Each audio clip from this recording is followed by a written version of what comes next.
Check, check.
Hey everyone, this is Prince Brightstar, and welcome back to Final Fantasy XIV. So we are picking up where we left off last time after we defeated Ifrit. Let's hop right back into this, and let's see what we have up next.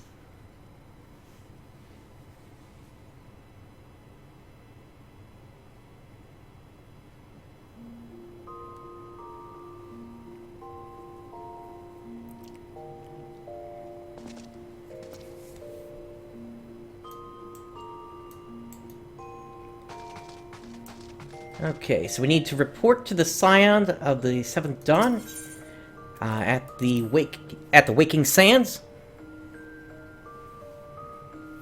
So that's going to take us back over to Horizon, actually, so we can then make our way back over to where they are. Because remember, they don't have an Aetheryte.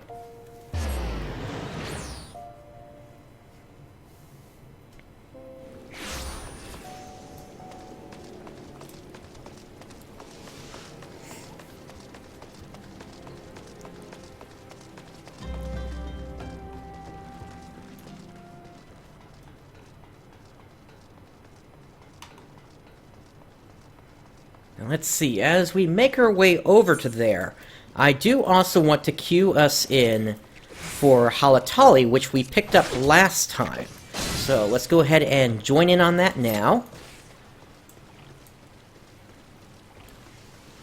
And it appears there is a little bit of delay, but for that we're probably just waiting for a healer to pop up.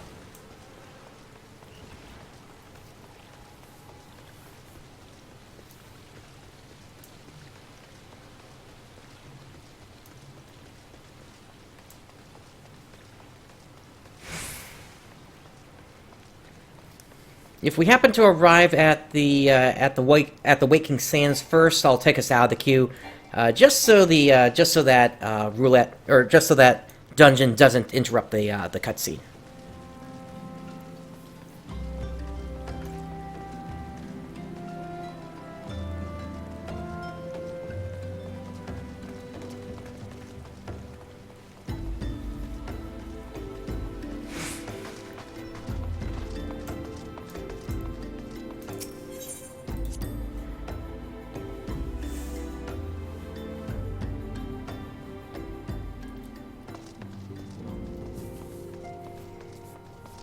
Okay, we have indeed arrived here, so we'll withdraw for now. On that, let's go through these cutscenes. Ah, the triumphant hero returns. Thancred told us the news upon his arrival. He is presently in the Solar, giving a full report to Lady Minfilia. You should join them at once. Lady Minfilia is most eager to see you.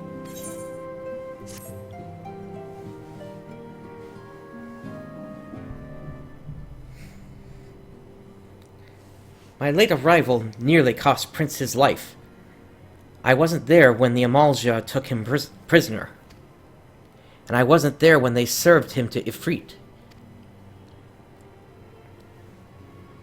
Yes, by some miracle he survived. But that does not excuse the fact that he should never have had to face such dangers alone. I failed him utterly. Just as I'm failing you all. What's done is done, Thancred. You can ill blame yourself for every...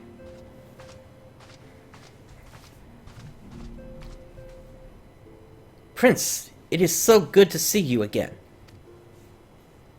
Impeccable timing, my friend. I had just finished regaling Minfilia with your heroic exploits.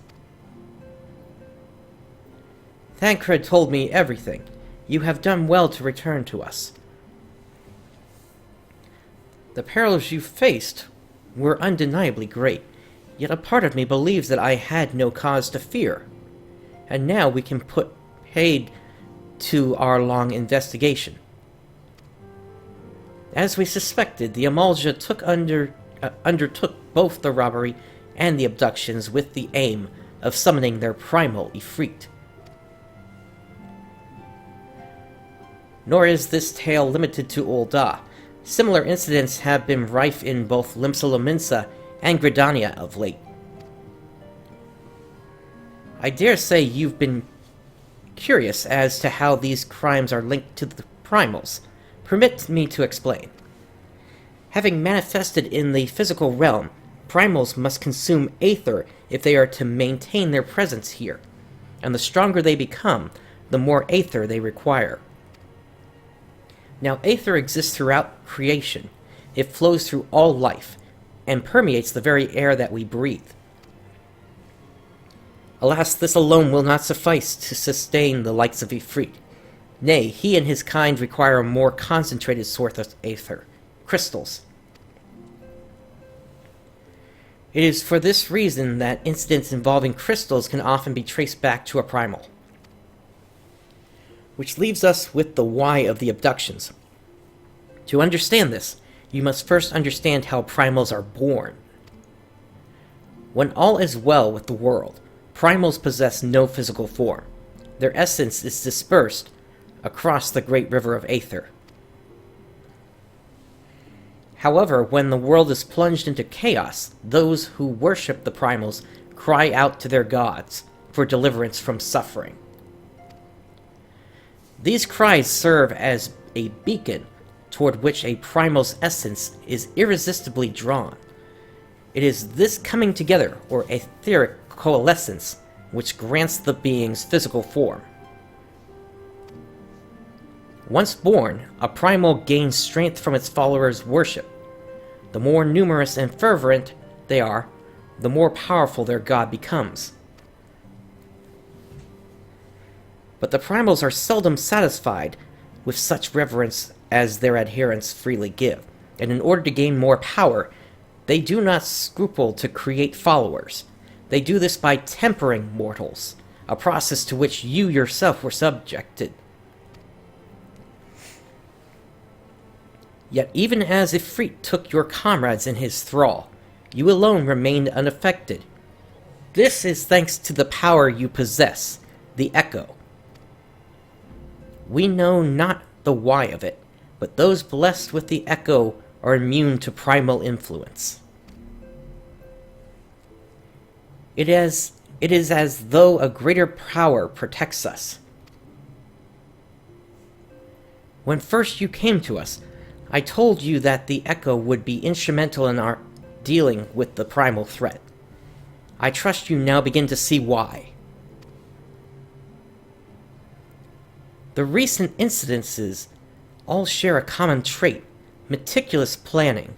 Such elaborate designs are a new development, and one which fills me with an unshakable sense of foreboding. While I share your concern, my presiding feeling is one of relief at your safe return. The immortal flames assured me that they will deal with the aftermath, so you need not concern yourself with that. We may rest easy for a time. I suggest you take full advantage of the respite, Prince. You may be sure it won't last long. Once the people learn the identity of the hero who felled Ifrit, I fear you will have nary a moment to yourself.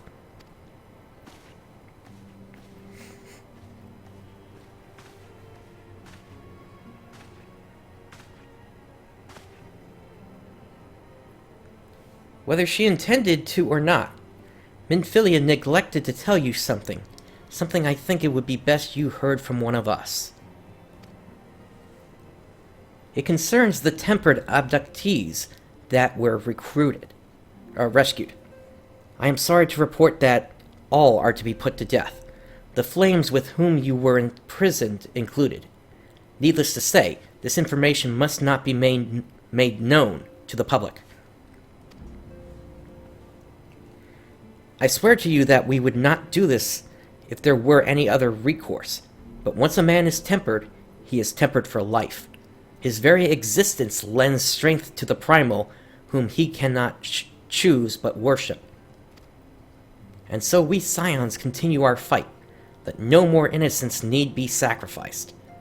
I hope that you will continue to stand with us, Prince. But I should be going. I must offer my apologies to the Flame General for the losses his people suffered. Till next time.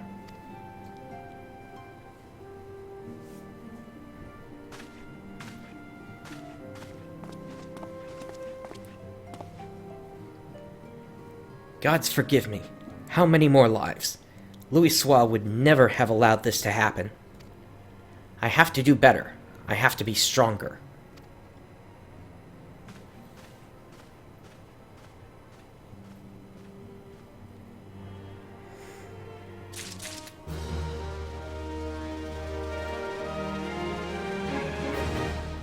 Okay, so we just got a pair of Dawn wrist guards. Let's take a look at these here real quick. Strength, vitality, dexterity. Strength. This appears to be the same thing, to be honest, here. The only thing that it will help with is the item level. And that is kind of what dictates, once we get to a certain level, if we can go into dungeons. Alright, let's talk to Minfilia again.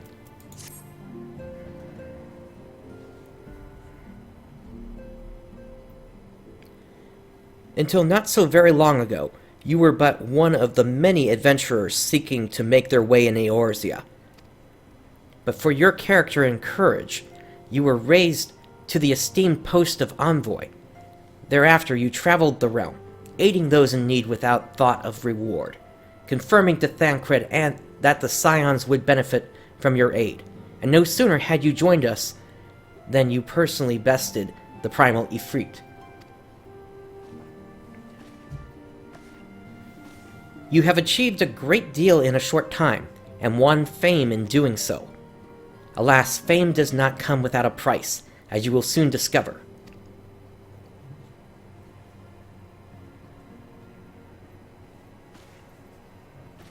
We have guests, Prince, or rather, you have guests.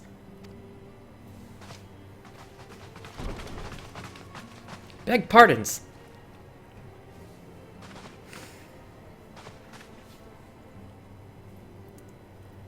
Ah, Lady Minfilia, radiant as always.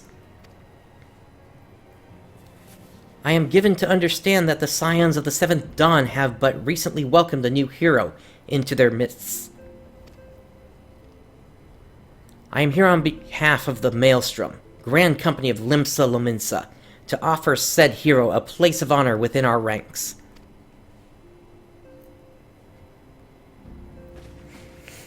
As you can see, Prince, your recent exploits have garnered you the attentions of the Grand Companies of Eorzea.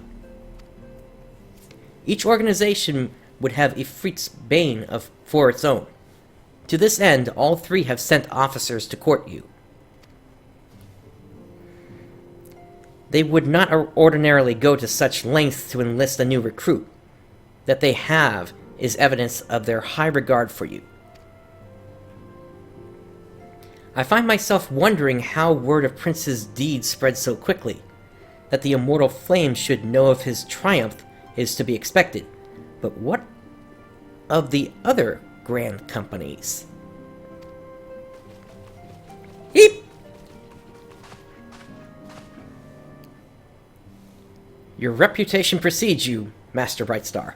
'Tis no ordinary man who can face a primal and emerge the victor. The Order of the Twin Adder has need of valiant men such as you. Join your strength to ours, friend, and together let us ensure that peace ever reigns over the Twelveswood.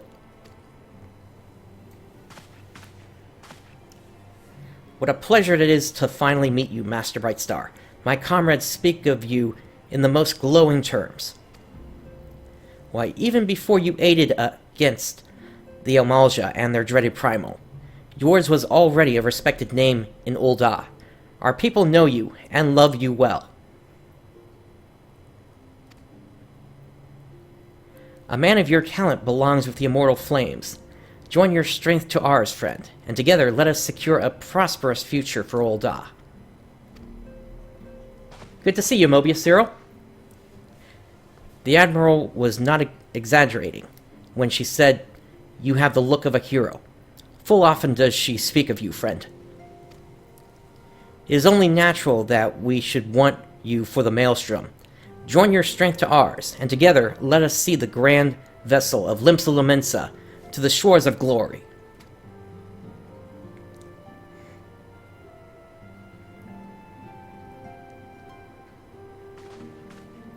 Lady Minfilia. Very well. Though I am quite sure you need no reminding, mayhap a brief summary of the situation would help to clarify your thoughts on this matter. As you know, the Grand Companies are all-encompassing organizations empowered to call upon the martial, economic, and technological resources of their respective city-states in times of strife. There are presently 3 such organizations in Eorzea: the Maelstrom of Limsa Lominsa, the Order of the Twin Adder of Gridania, and the Immortal Flames of Ul'dah. Serving a Grand Company means serving the nation to which it belongs. You will be charged with its defense and tasked with advancing its cause. In return for your faithful service, you will be furnished with various rewards, some of which may prove useful to you in your other endeavors. If you are agonizing over which of the Grand Companies best deserves your loyalty, be at ease. The commitment you make this day need not be permanent. Should you wish to shift your allegiance at a later date, you are entitled to do so, and yet I concede that it is no small choice you face. A thought occurs to me. You will, of course, recall that the 3 city-states are planning to hold remembrance services. Well, as part of the proceedings, I am given to understand that the leaders of each Grand Company will deliver an address. Hearing these addresses ought to help you make an informed decision. What say you, my dear officers? A fine suggestion. You are as wise as you are beautiful, my lady. Very well. Let Prince hear our leader speak, then return here with his decision. We eagerly await your answer.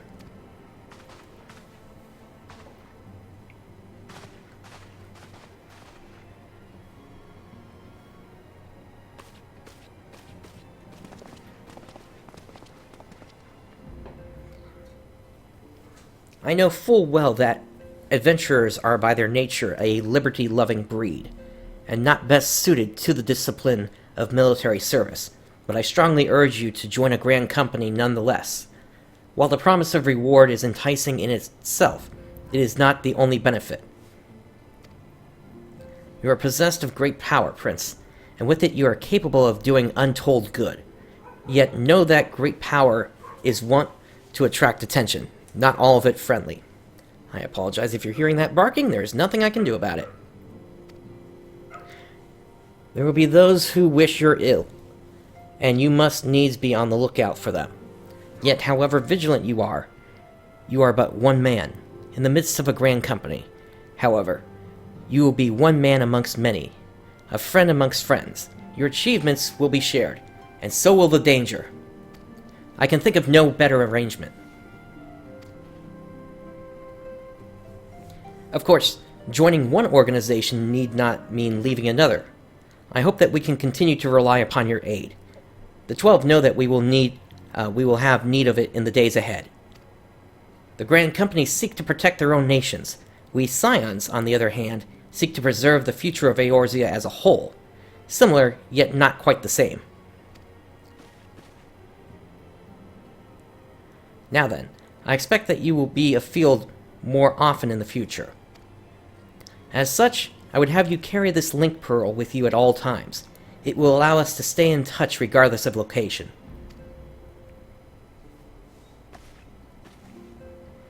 Eorzea is changing, Prince, and you have the power to help shape it anew.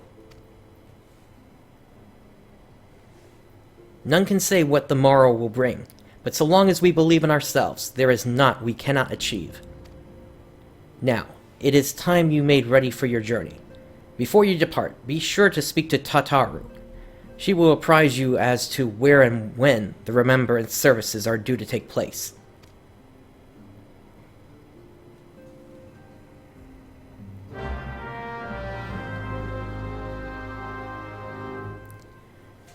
Okay, so we have our quest. Let's speak to Tataru.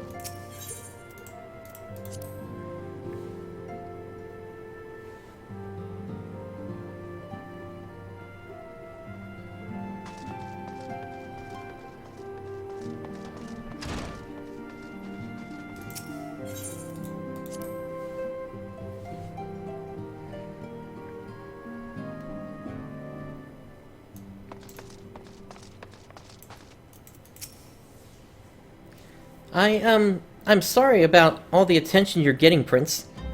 You might have sung your praises a little too loudly, and often, to a few too many people.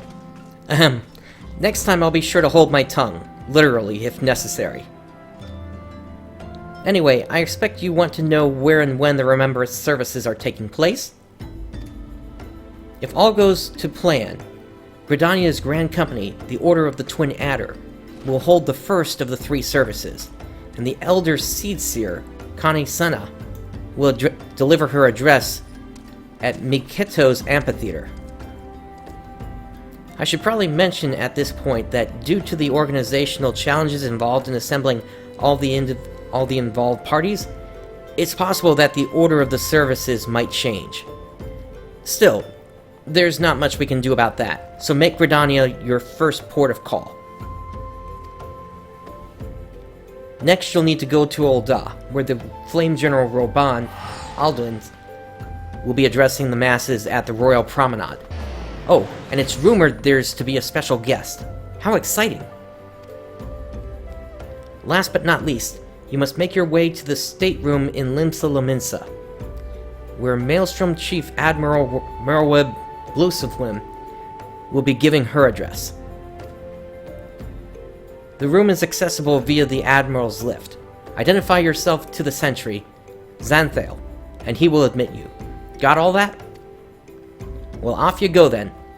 I hope you find the remembrance services suitably educational. I suggest visiting the city-states in the prescribed order. Though, with your record of impeccable timing and luck, the schedule may well change in favor of your preferred travel plans. Farewell. Alright, so let's make our way over to Gridania.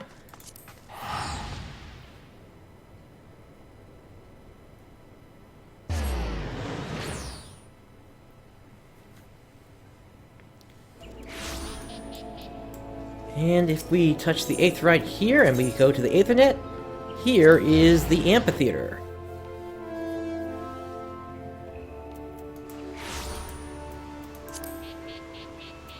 Alright, anytime that happens, report RMT activity.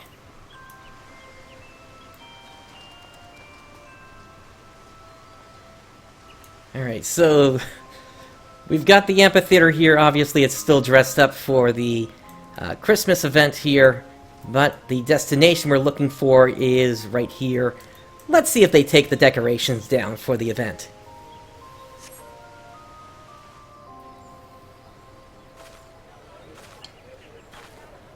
I lost my son to the calamity. The 3 Seedseers are all together. Some say you couldn't take a step without stumbling over a body.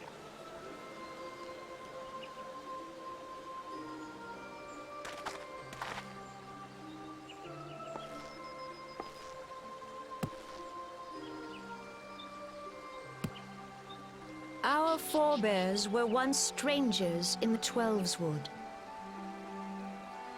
Fearful of the Green Wrath, They hid themselves in the dark recesses of the earth.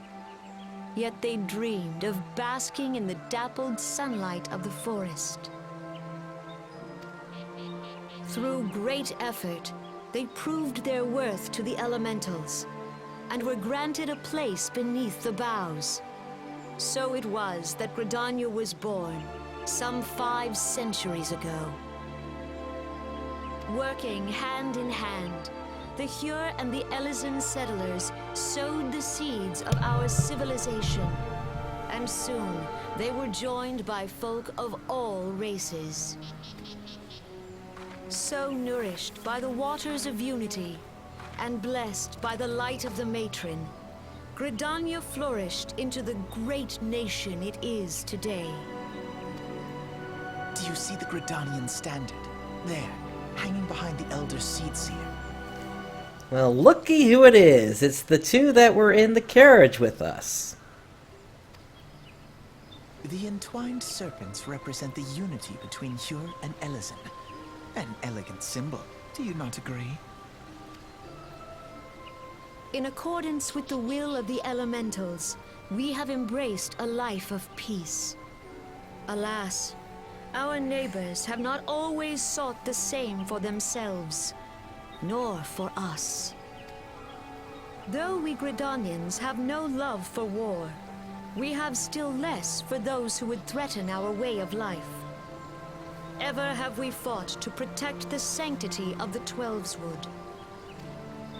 When the Garlean Empire brought its war of conquest to Eorzea, we rallied under the noble standard of the Twin Adder that we might push back the encroaching darkness.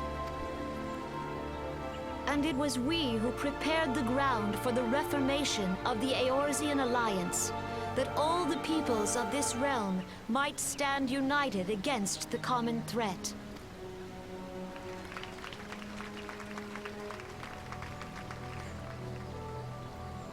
"5 years ago, the Alliance met the armies of the Empire upon the fields of Cartano. It would prove the bloodiest battle in recent memory. Countless Gridanian lives were lost. As Supreme Commander of the Order of the Twin Adder, ever shall I bear the weight of our people's sacrifice. Alas, their loss was not the only tragedy to befall us that day, for soon came the calamity.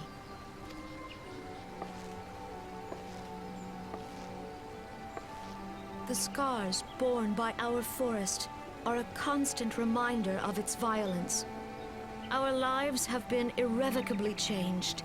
Each waking hour, a struggle to survive. Driven to desperation, some among us have strayed from the path of righteousness, resorting to banditry, poaching, and other unconscionable deeds. To compound our woes, the Ixal have returned in force, emboldened by our suffering. They test our defenses nigh without cease, and prey upon the vulnerable. So beleaguered from within and without, it is of little wonder that our unity now falters. Dark times are upon us. And we won't be seeing them for some time. Time was a man could walk the high roads without fear. On this day, 5 years ago, countless Eorzeans laid down their lives that we might behold another dawn. Please join with me in honoring their memory.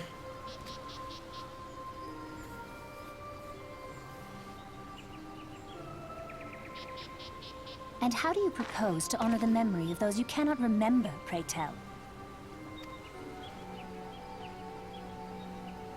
She's talking about the fact that nobody remembers the Warriors of Light back then. The destruction wrought by the calamity was indiscriminate.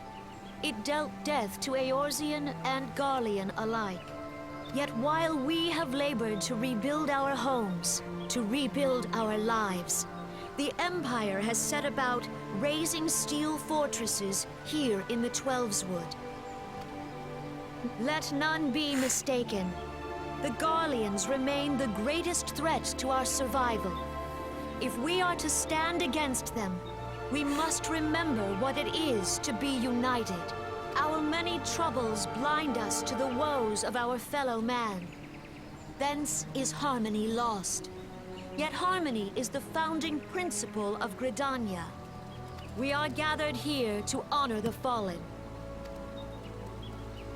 Let them be honored not only in word and thought, but through concerted action. I bid you join hands with me once more beneath the Twin Adder's standard. And together, let us heal the forest's wounds, that our progeny might live in harmony beneath these ancient boughs. For serenity, purity, and sanctity. We must think of the children! Woods will be done. It's up to us to protect the All forest. the elementals!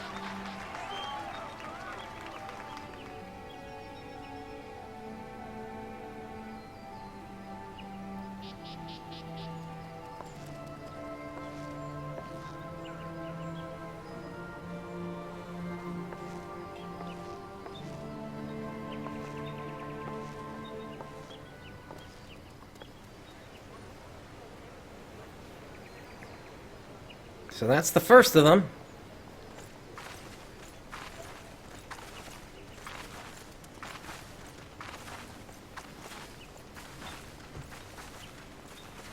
If you'll permit me, Alfino. And my sister, Alize, at your service. I saw at a glance that you were a fellow traveler. You might call us students of history, sampling the realm's remembrances in pursuit of enlightenment.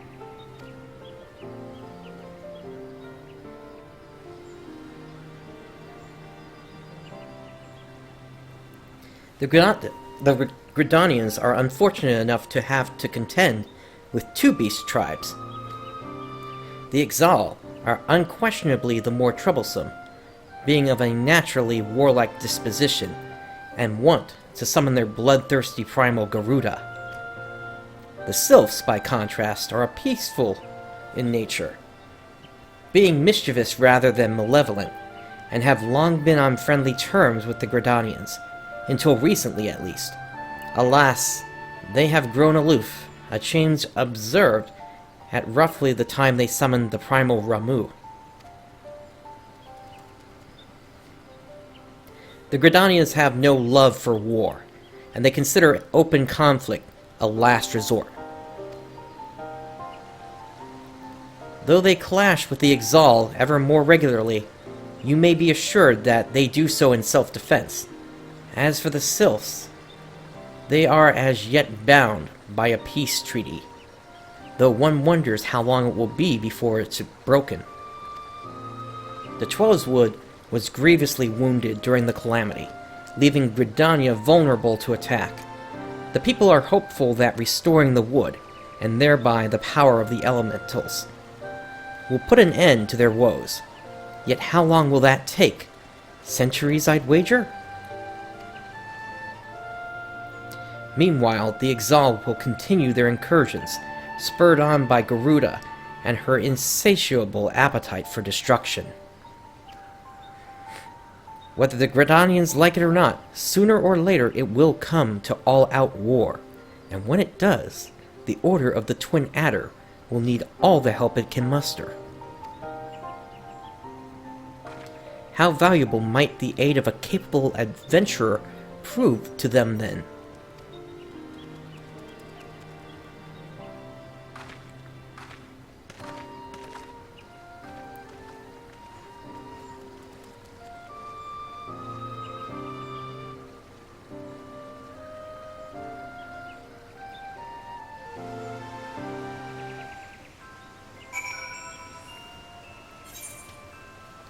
Okay, so let's make our way over to Ul'dah now. And once again, keep in mind it will be a lot cheaper to do this if we just simply head for the airship.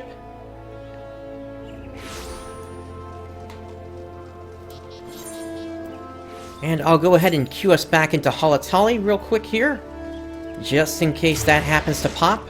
before we reach our next destination point. And there it is!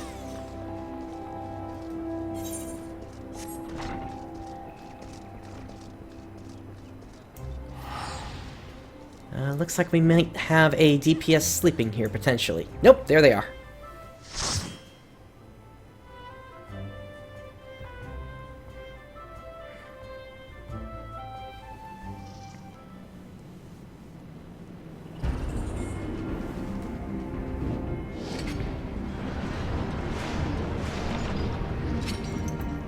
Yeah, after that little bit of chatter there, I kind of figured having at least some action here would be helpful.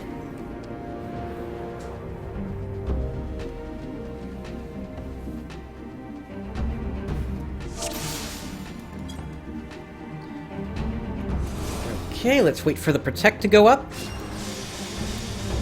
And I don't think they have Stone Skin yet, so let's just get this going.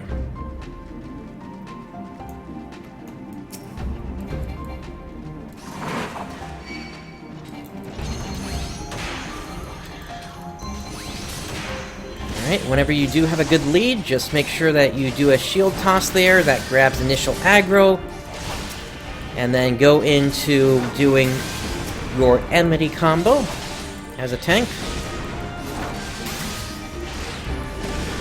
Because remember, it's your job to keep the pain off of your partners.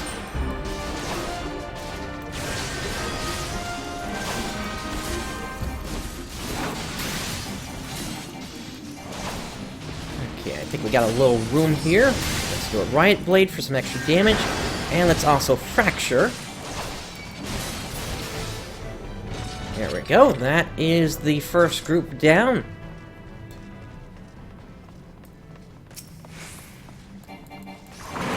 Okay, let's pull again. We've got 3 of them here, so we'll do 3 flashes just to make sure we grab enough enmity. And it appears a gas bomb is joining us, so we will continue to flash a bit more just to make sure we have everything.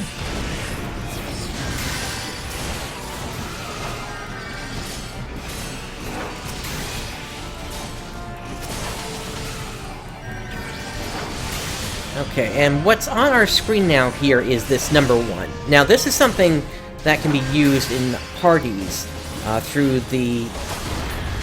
let's see here, through the signs.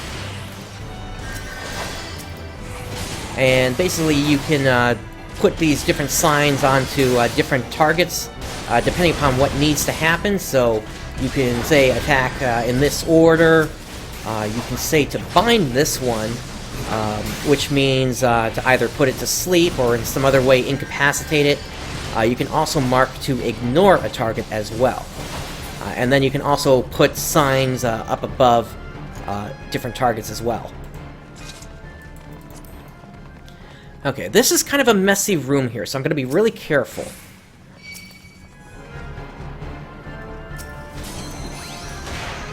There we go. We just have the gas bombs, that's all we want. Let's make sure we have everything. Okay. We should be good now.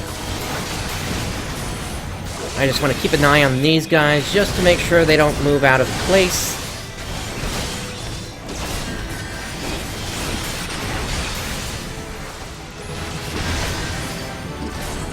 Okay, and we just leveled up.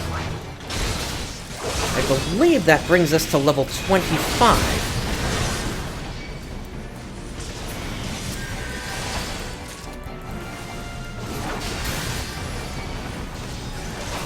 Alright, so what took that player down there was the fact that they were basically standing next to where the gas bomb exploded. And really any of the bomb monsters are going to be very powerful whenever they explode. We can go ahead and start the next group as the Lancer is getting back here.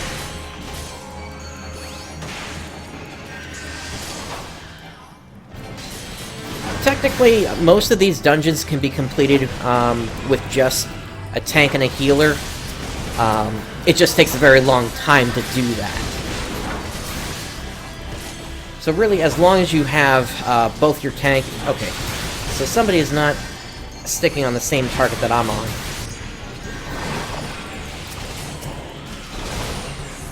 As long as you have a tank and a healer, you can pretty much get through most of the combats that you're in, that you need to deal with in dungeons. When it comes to high-end raids, that's a little bit of a different story. There are damage checks that you need to defeat, whereby basically you do enough damage quickly enough. That would basically mean if you don't pass it, then the entire group is going to wipe. And there are also some trial bosses that are like that as well, but we'll get to them when we get to them.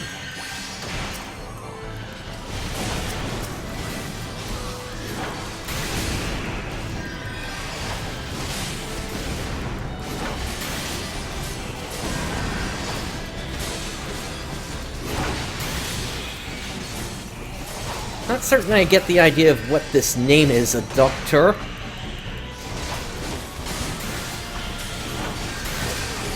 There's probably some sort of historical reference to it, but I just don't get it.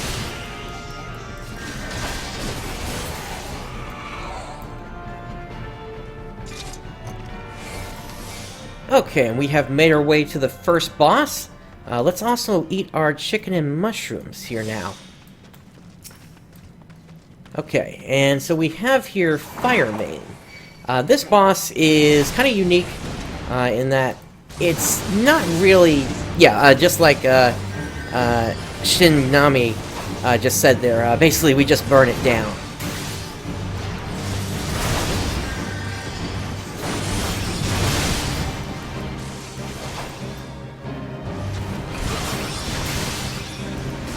The reason for that is what it does eventually is it calls in a bunch of ads.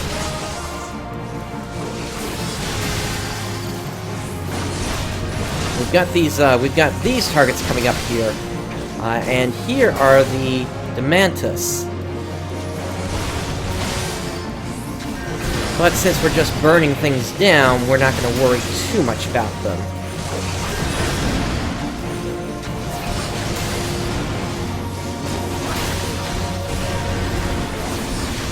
Each time one of the Demantus touches the fire there, it's going to do a burst AoE damage to the entire room. But the White Mage, or rather the Conjurer there, is using their they're using their Medica ability, which is doing an AoE heal to all of us.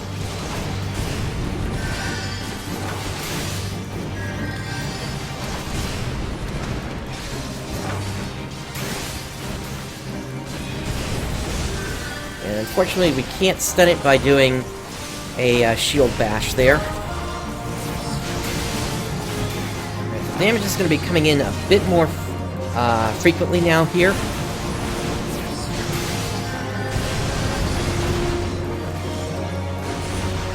Let's try to finish this as quickly as we can. There we go.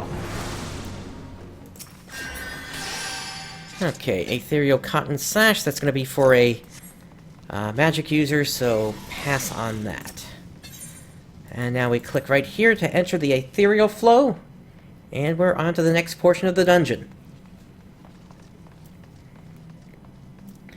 Alright, so up next we've got these Mantises here.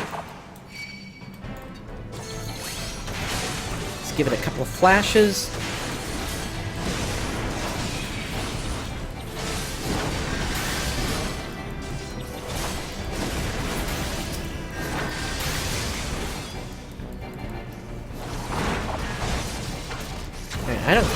I'm not certain why people keep attacking other things when I don't have enmity.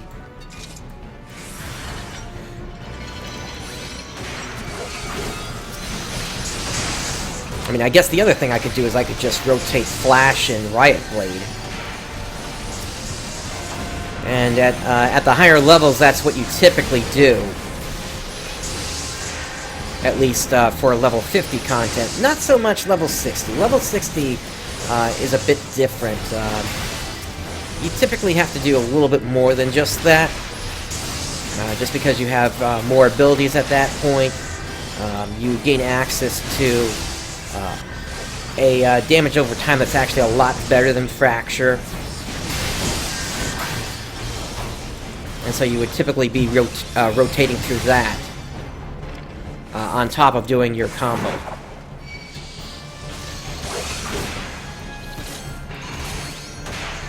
Or rather, your enmity combo. Yep, somebody just summoned a gas bomb.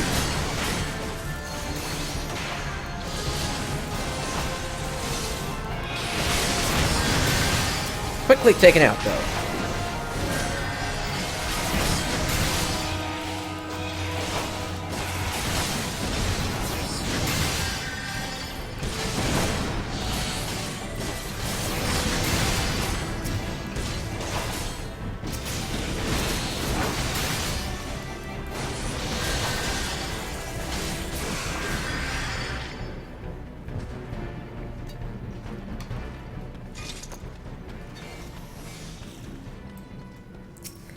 Personally, I can't wait until we get to level 40, because that's when we really start to have fun with tanking.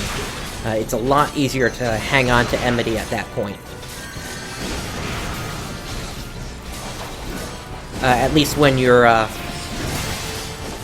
playing the when you're playing as the paladin, which we will eventually gain access to.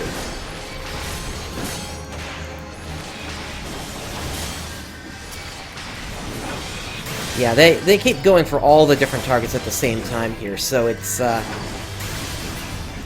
I think that's gonna be how I'm gonna keep things up, I think, for the time being. Now, if memory serves, we can actually just jump down right here.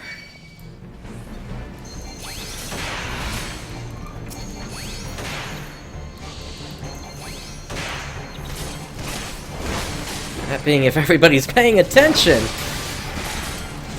Pop a cooldown here. And let's also pop a high potion just to make sure we stay up.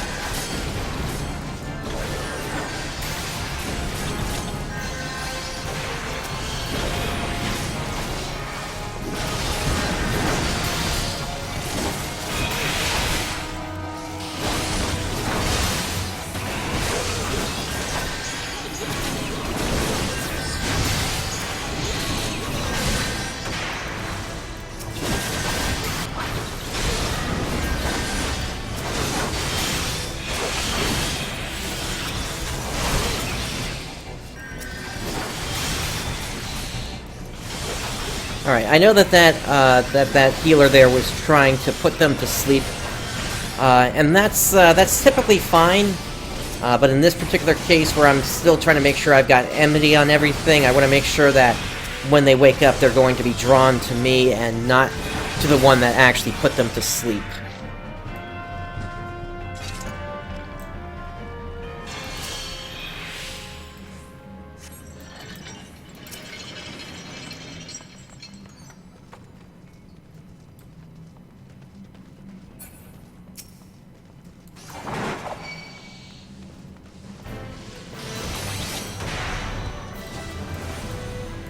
They're saying we missed a chain. Alright, let me tell them that we can go back.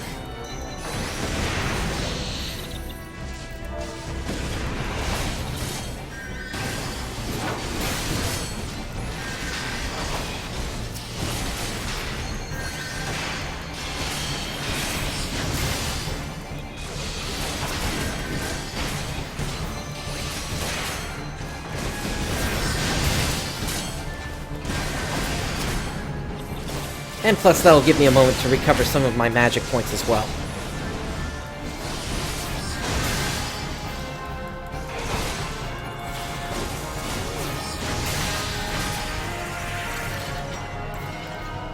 Okay.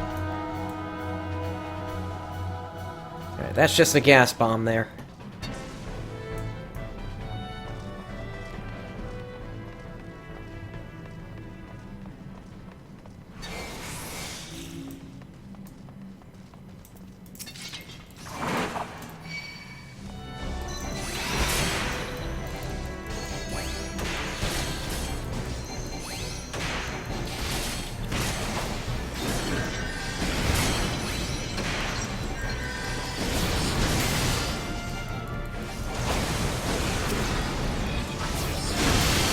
And that was just a gas bomb as well, so...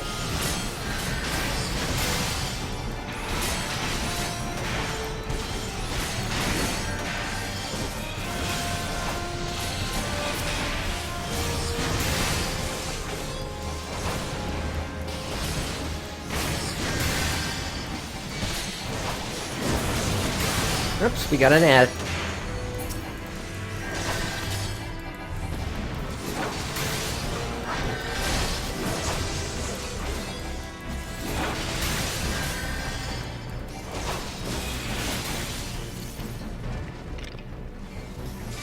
Alright, let's make our way back over.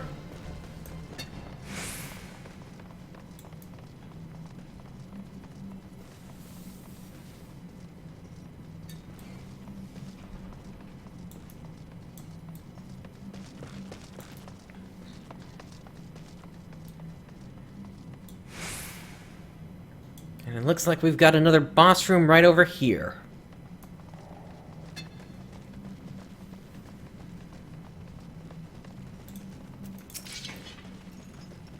Alright, so for this one, typically I tank this guy out of the water. But we do have to pull him over first.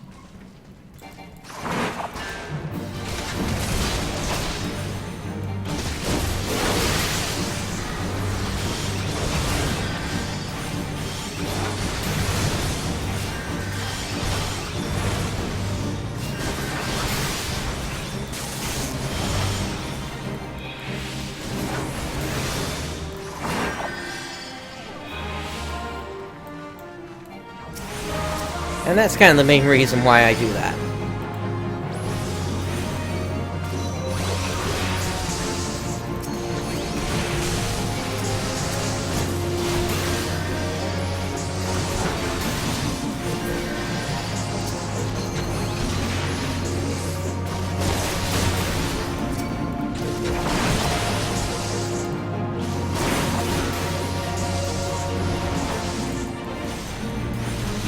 He should be coming back over soon. And here we go.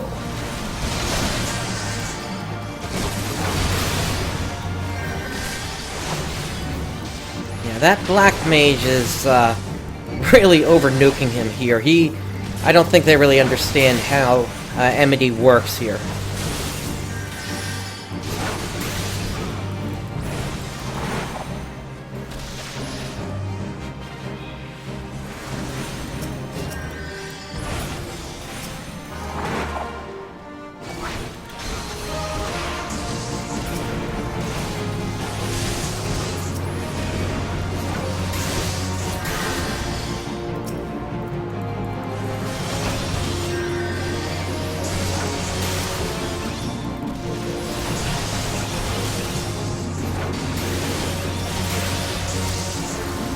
Alright, here he comes.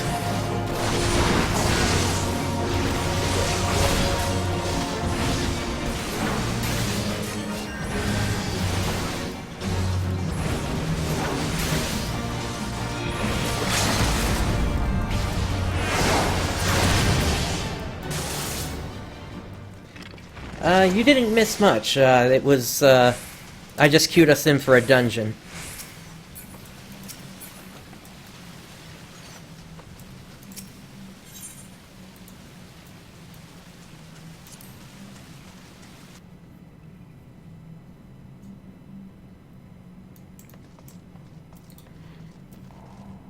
Alright, both of these, I think... Yeah, we really can't use them that much.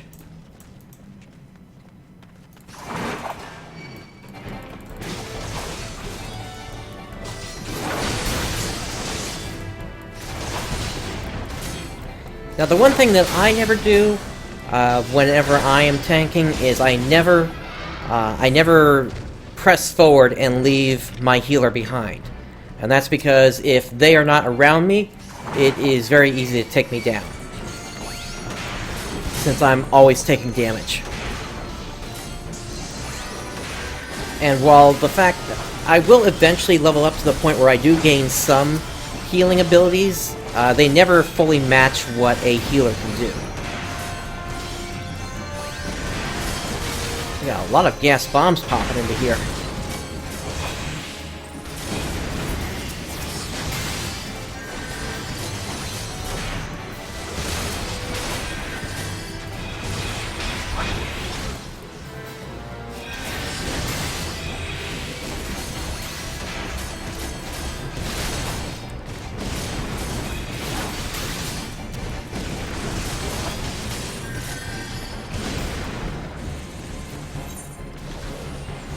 Alright, I'm not certain if the healer just couldn't keep up, or what the deal was there.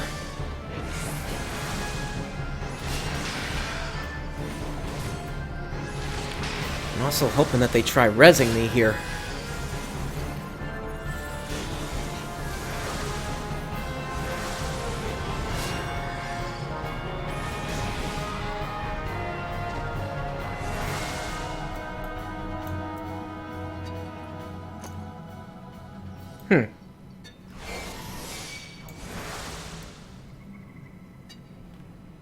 Okay, that will do it. Yep, there is a certain level that you have to be in order to resurrect during battle.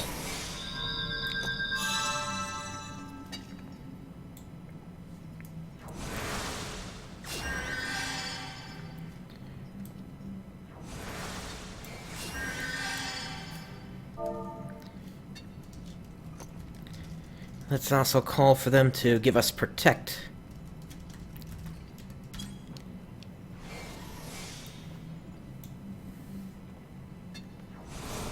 Here we go.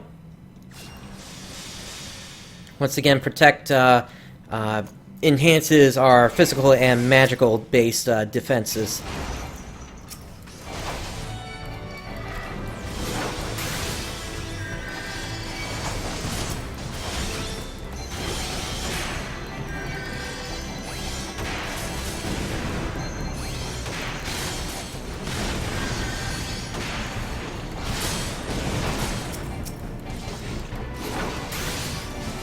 Let's stay on this pit piece here.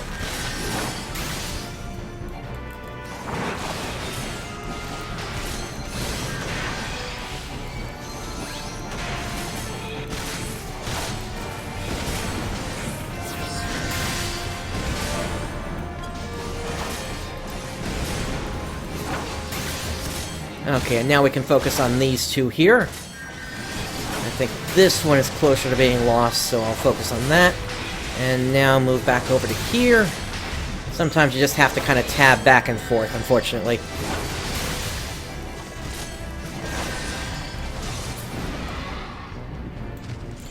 Okay, but the treasure coffer's contents are ours, which was 2 vials of ether, so it doesn't really feel like that was necessarily worth it. Alright, let's see what we got inside here. Okay, mapping the realm, Halatali, which means this is the last boss coming up.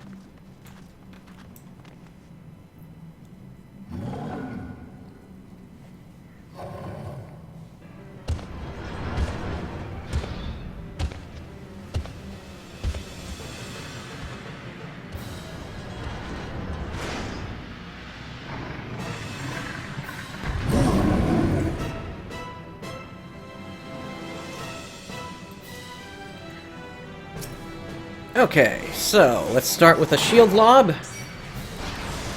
And let's get into our enmity combo.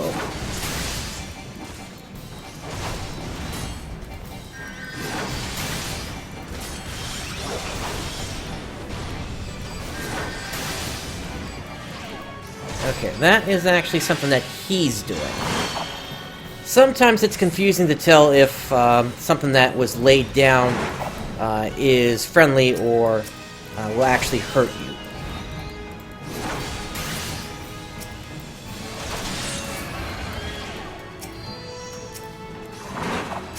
Yep, he's still invulnerable there, so all we can do is attack the Demantus.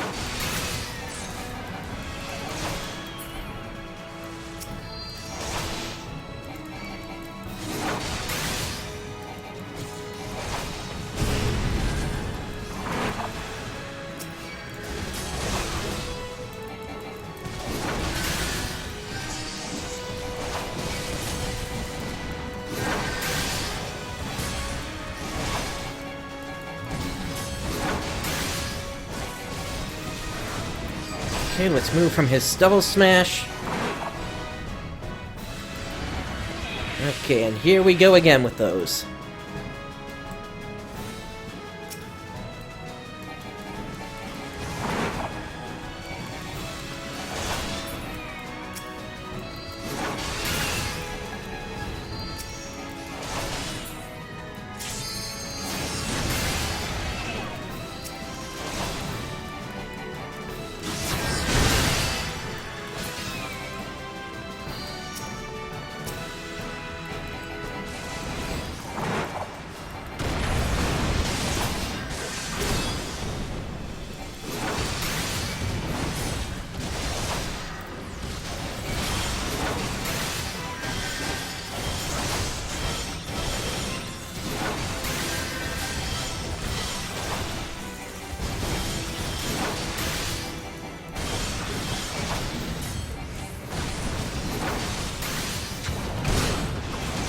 Alright, he's got even more of them coming in now.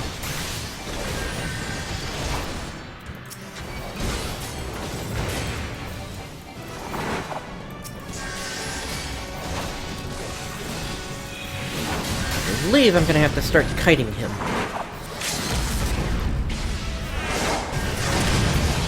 Oh, actually, somebody just used the limit break. And that just took it out.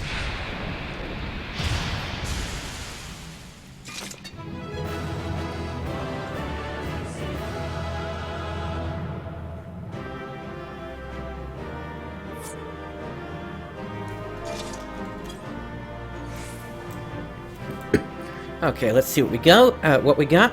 Just an armored bow, so no need for that. Let's see. Yeah, really the healer was the only one that was kind of doing what they needed to do. They let us down, or get to 0 once, but that's okay. And we got 2 accommodations out of that, so that's good.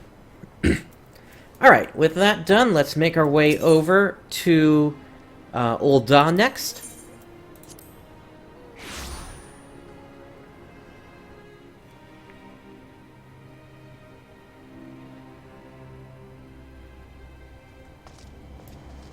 And we have arrived. Let's see, let's talk to the lift attendant here. And let's go to the Ruby Road Exchange.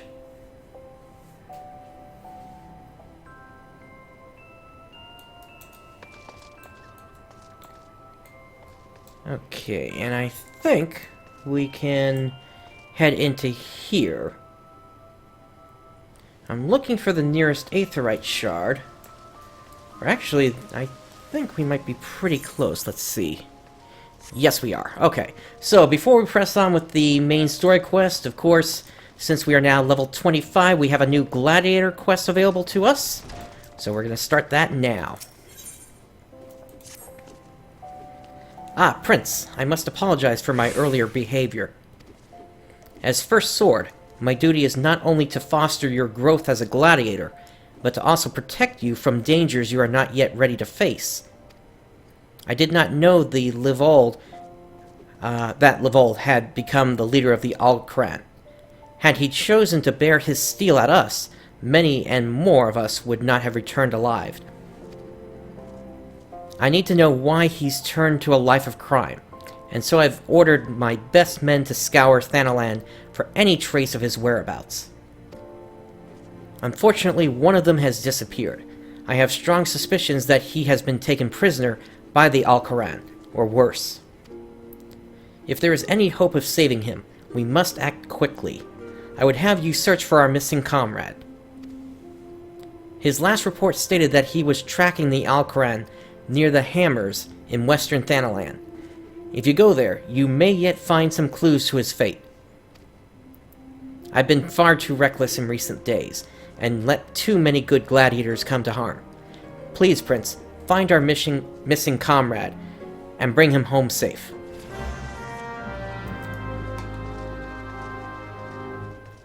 Okay, so we are headed to western Thanalan.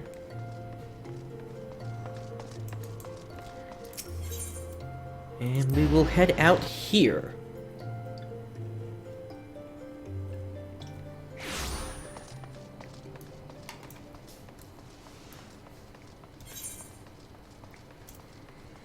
Now our destination is actually all the way over here.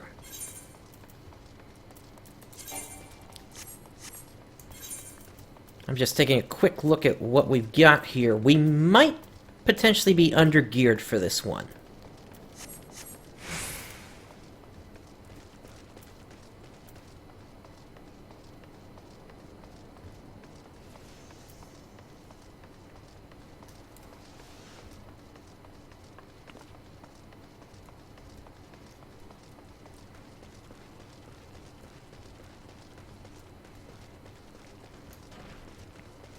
Alright, we've got a fate here, but that's not going to do much for us. So we're just going to pass it by.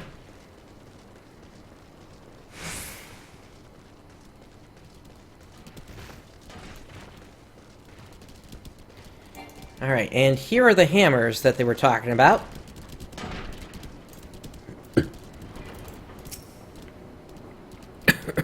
It's a trap, brother. Okay, so we have to take out these guys.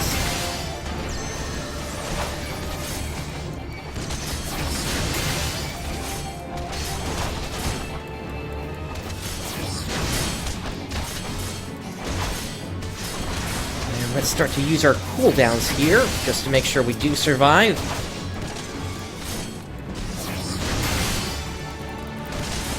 Let's fracture. And fracture, just to make sure that we are doing as much damage as we can, as quickly as we can. And let's see if we can also stun these guys.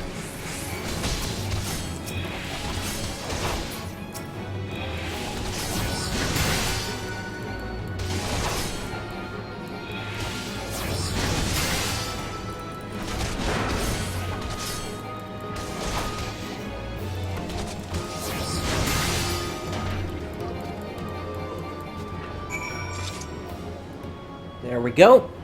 Alright, let's speak to him. That's some fine swordsmanship, Prince. Mila, the first sword certainly knows how to pick 'em. Heh, even after all these years, I can't quite bring myself to call her that. See, I still remember when her father first brought her to the guild. A wee lass who cried at the sight of naked steel. But to look at her now, you'd swear she was born with a blade in her hand. Not like she had much of a choice but to rise to the occasion, though. What with all the troubles Aldous got into 7 years ago. Selfish bastard. He should have never... but enough of my rambling. I'll make my way back to Ul'dah after a short rest. You go on ahead and tell Mila that I'm fine. Okay, so let us go ahead and use our return spell.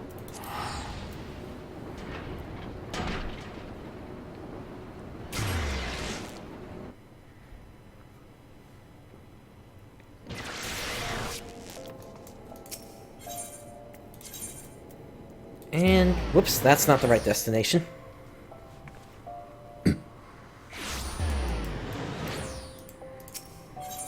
We actually want the Gladiators Guild.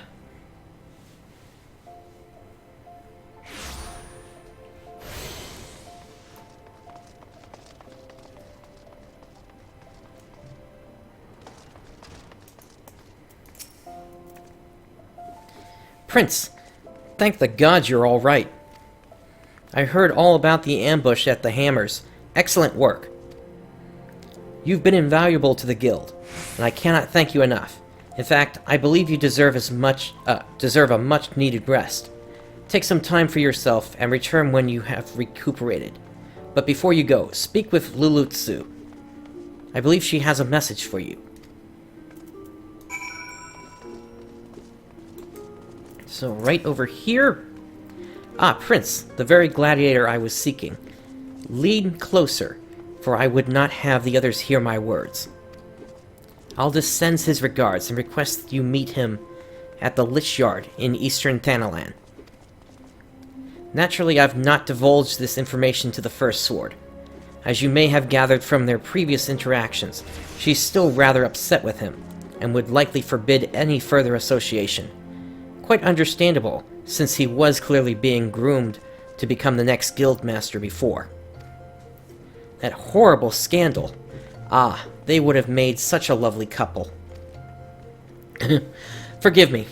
This is hardly an appropriate topic of conversation. Anyway, you have my word that the First Sword will not hear of any rendezvous from me. Okay. So, before we go, I do want to see what we can do about our equipment here, since it is starting to get a little bit out of date here. So let's head over to the Adventurers Guild.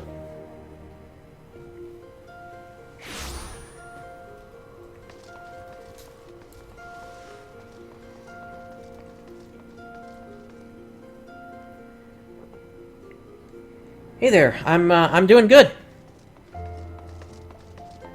After this, there's going to be a channel update tomorrow, actually. Let's see, Battlecraft Armorer.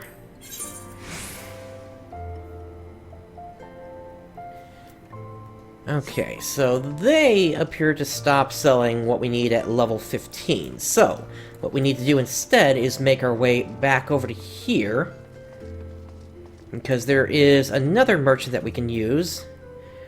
And let's see, let us take care of these. Report RMT activity. And report RMT activity.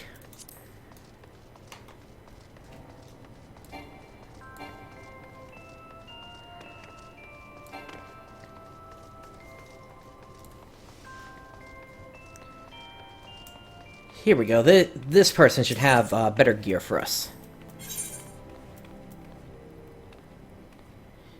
While they do, and it is higher level, it is unfortunately not something that has the kind of defense that we're looking for. Was there anybody else in town? Let me just take a quick look here. I thought there was maybe one more.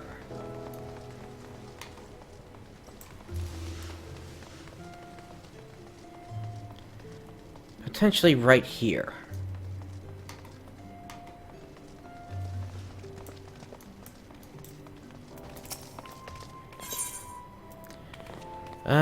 No, these guys just have better equipment. We can't use this one since that is level 26 and we are only level 25. Alright, so we're just gonna move on and head over to Eastern Thanalan then.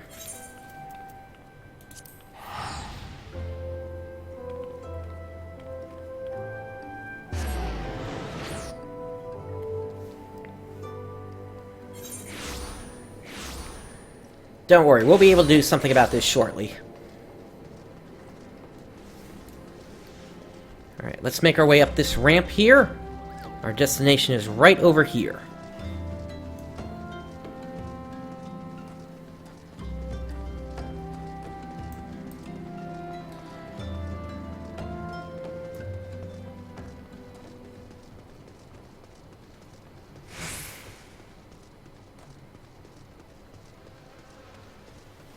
There's Aldous. And it's raining just as soon as we get here. Great. Okay, so duty calls. Before we enter into this, let's go ahead and eat some chicken and mushrooms.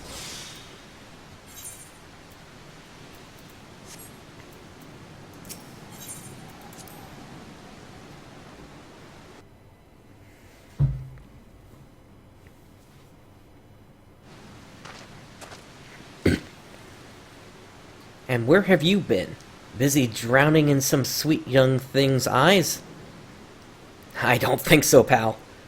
Well, if that's the case, I understand completely. It's been 7 years since Milo's father was laid to rest here. He was mean and stubborn, an old Aldgoat, through and through. But gods, when he danced with sword in hand, it was pure poetry in motion. Mila's right. There's no way I could know what it was like for her back then, forced to replace her father under such terrible circumstances.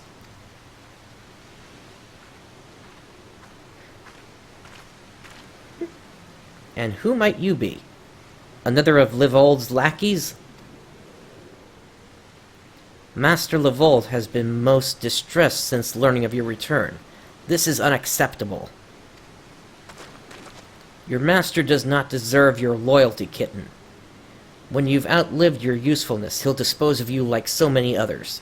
Believe me, I speak from personal experience. Say what you will, I will not be swayed.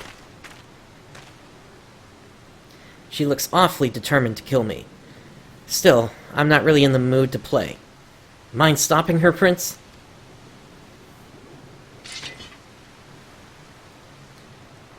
Alright, so it looks like this is just going to be a one-on-one then. No pressure, but I'll be evaluating your performance.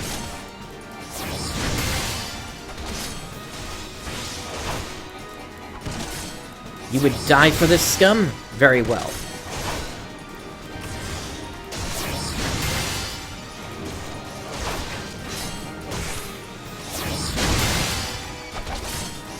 Read her movements, Prince. It's not exactly high literature.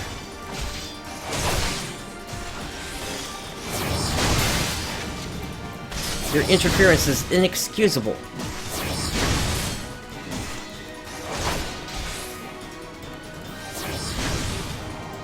Let's see if we can stun you. Yes, indeed. Although that doesn't buy me too much time here.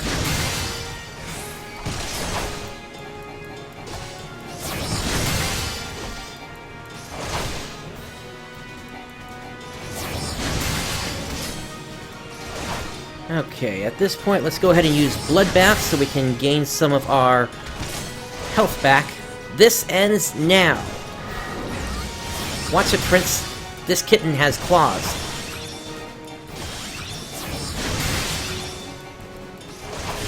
Oh, I remember you, definitely.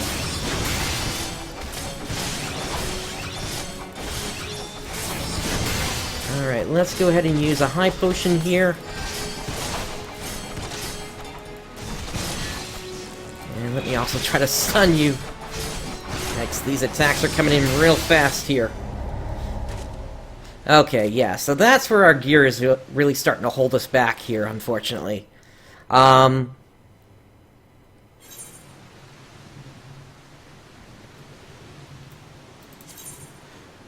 when a powerful enemy is readying a special attack during a quest battle, the area of impact will begin to glow, leaving the glowing area before the attack is initiated. Will ensure that you do not suffer any damage. So this is basically them doing telegraphs. If an NPC has joined you in a quest battle, he or she will often provide you with hints displayed in a special text box. And in addition to reliving past events and understanding of unlearned languages, the Echo can provide you with extra strength when a battle turns sour. If you happen to be defeated during a quest battle, when you return for a second attempt, you will find that your attributes have been given a temporary boost. So, I do want to give that a test here real quick and see if we have indeed been granted such a boost to our stats.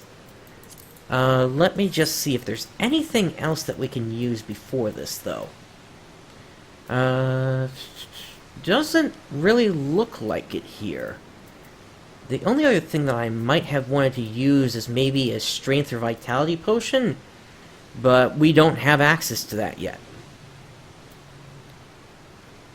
So I think what I'm going to do this time is, rather than popping my cooldowns as I was before, I'm going to hold them off until she actually starts that barrage of attacks, and hope that that's enough to hold her off.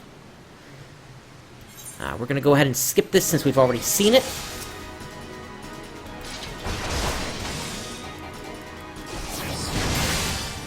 Okay, and yes indeed, our health has been increased for this one as well.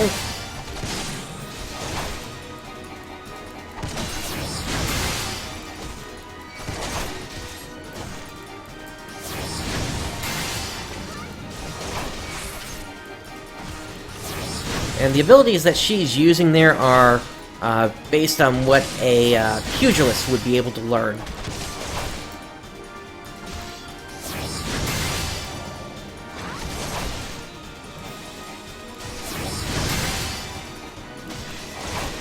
Looks like she's able to use some healing as well. In fact, let's go ahead and use one potion now, and by the time she starts that barrage of attacks, we'll be able to use another potion.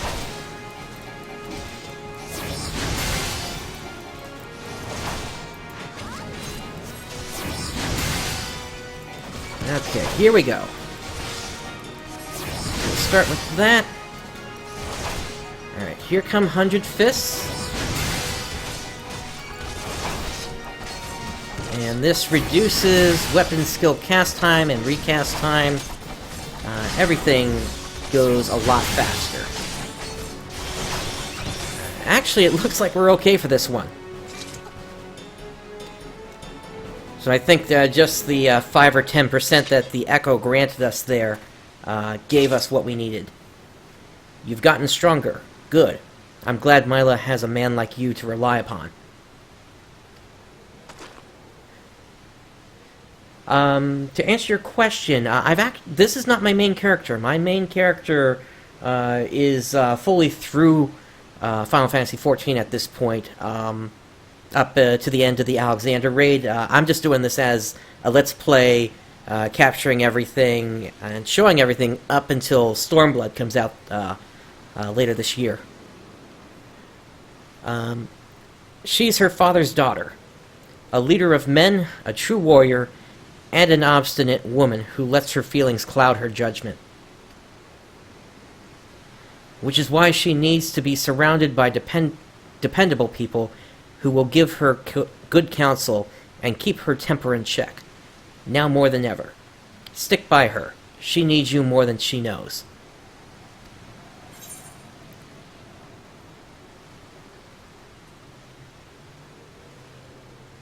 I'm actually going to say she needs you, Aldous.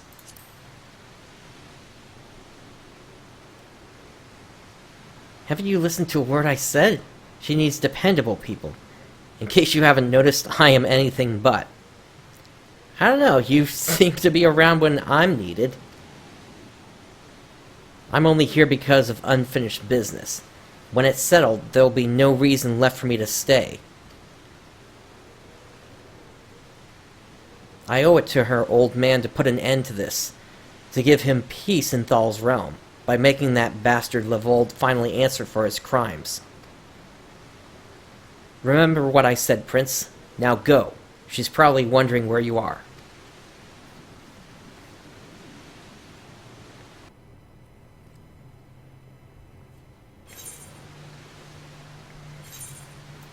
Okay, let's see if this is ready. Should be ready very shortly here.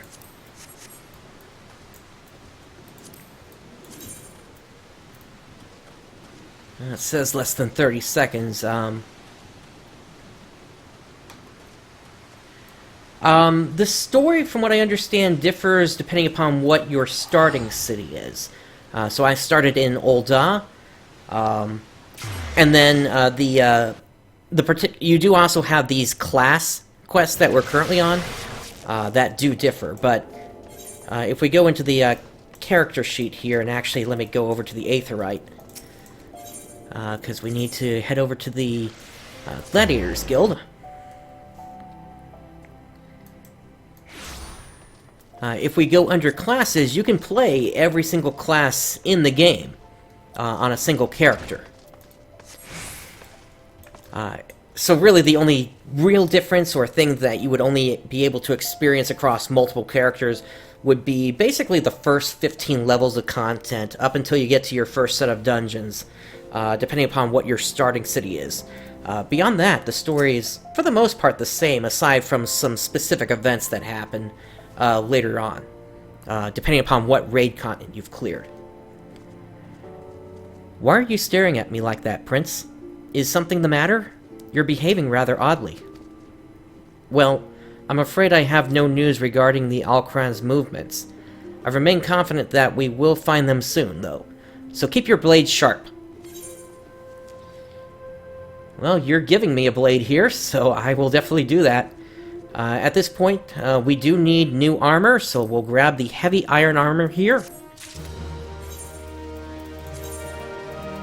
And we're going to put all of this on. Now, this did just de-equip my helmet, but if we read the description here, cannot equip gear to head. So this is a combination armor that has both a body and helmet attached. So let's go ahead and update the gear set. And now let's make our way over to the Royal Promenade.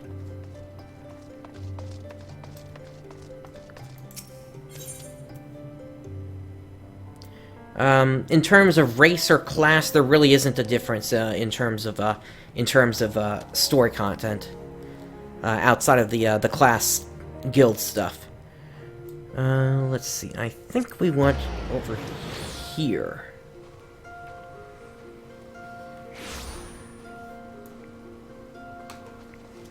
Okay, it's on the other side here.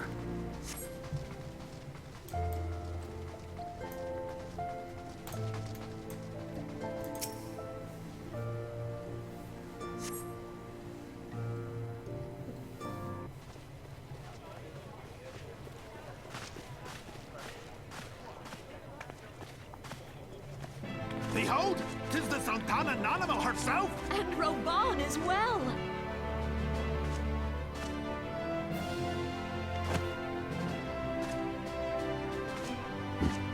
Hark you, souls of flame, drawn to the bosom of the desert, where the fire burns brightest and shall rage forevermore.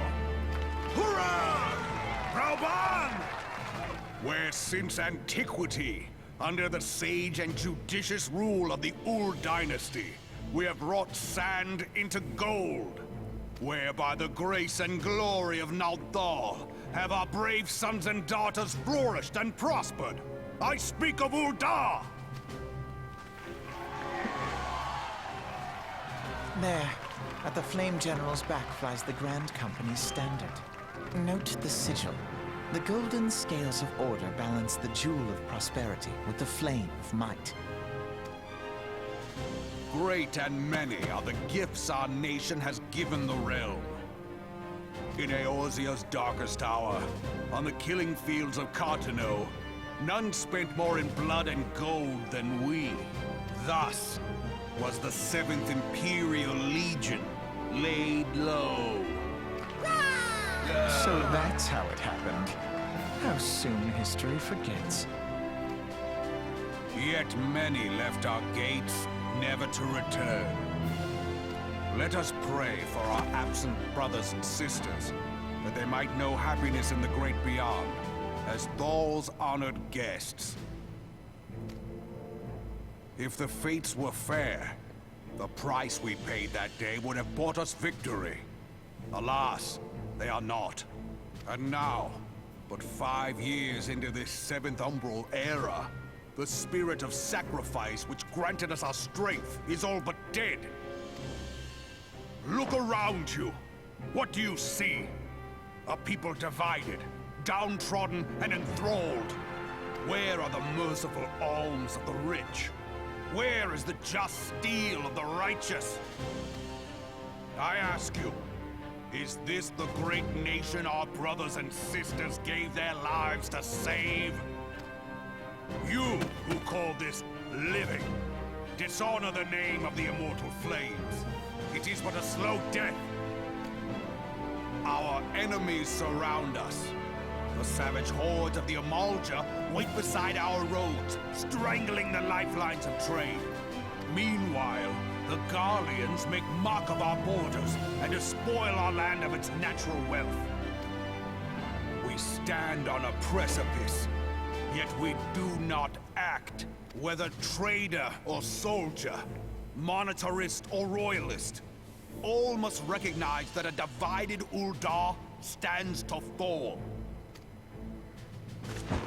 Victory and fortune walk hand in hand. Ye who seek glory and wealth, look not to what little you can snatch from your neighbor, but to the boundless wealth of the world beyond. Now is the time to unite. Now is the time to ride forth. In the name of the Sultana, I beseech you, line not your own coffers, but those of the immortal flames. Seek not to prosper from Ul'dah, but to restore her to prosperity.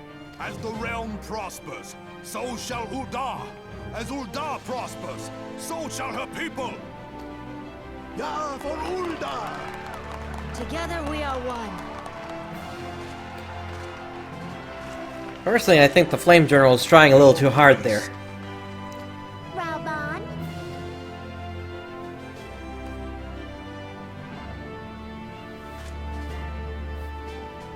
People of Ul'dah, I, Nanamo, 17th in the line of Ul, address you.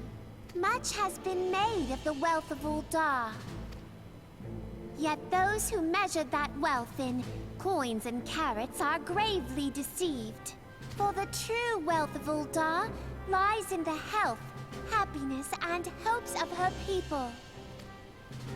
Beloved subjects, I bid you raise aloft the torch of Ul'dah, that her flames might serve as a beacon for all Eorzea to see. Long live Nanamo! Glory to the Sultana! For victory and fortune, stride fearless into the inferno, for we are By fire reborn!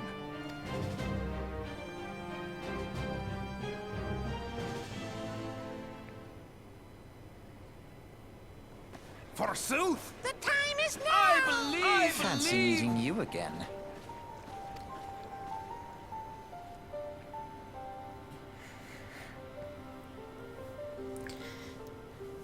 Yeah, indeed, they are pretty cute. On Balmung, we have kind of a special one of them that goes by the name of Tablecloth, and if we ever do hop over to there, it'll be kind of funny to show you if they happen to be online as well.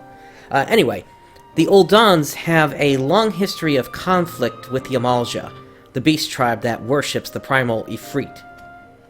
Judging by your look of distaste, I take it you have encountered them. The Uldans do not shy from confrontation. If aught threatens their precious prosperity, they will seek to crush it. So have they dealt with Ifrit thus far, smothering his flames each time he is stoked to life. Yet he is but one of several problems. Though they have been quiet these past 5 years, the Garleans have not gone away. Meanwhile, refugees continue to arrive in droves, and Ul'dah has no clear policy on how to deal with them. After all, not even the Sultanate's coffers are bottomless, and even assuming they had the coin, resources will ever be finite. Which brings me back to the subject of Ifrit. It has been observed that the Amalja are summoning him with ever-increasing frequency.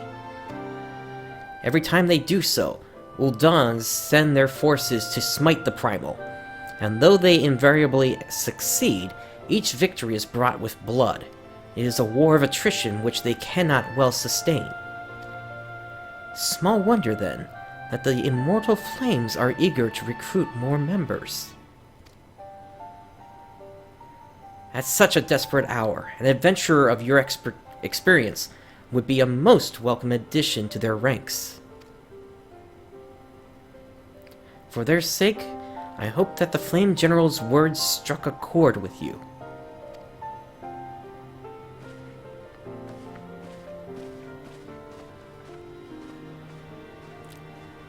Might be a little late on that one. Okay, so all that is left now is to head over to Limsa Lominsa.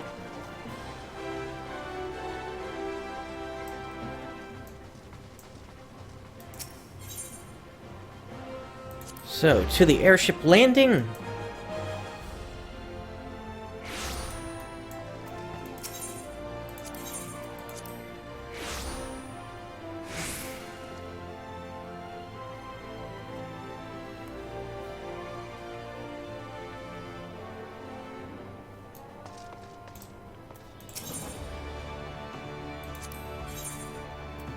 Okay, I believe we are headed to Bulwark Hall. And indeed we are. Here to attend the Remembrance Service? Be quick, the Admiral is due to give her address at any moment. So proceed to the stateroom. The Garleans are another matter altogether. So much for our alliance. It's sunk beyond the seabed.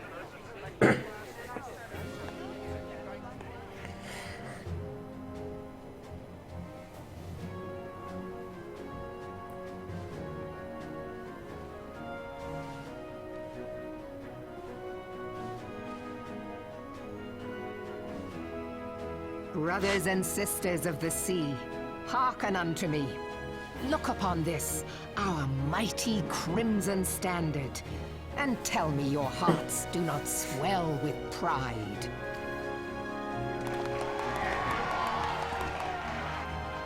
"700 summers have come and gone since our forefathers first ran aground in this fertile bay. In that time, guided by the Mother of Oceans, Limsa Lominsa has grown from humble fishing village to uncontested ruler of the 5 seas and beyond.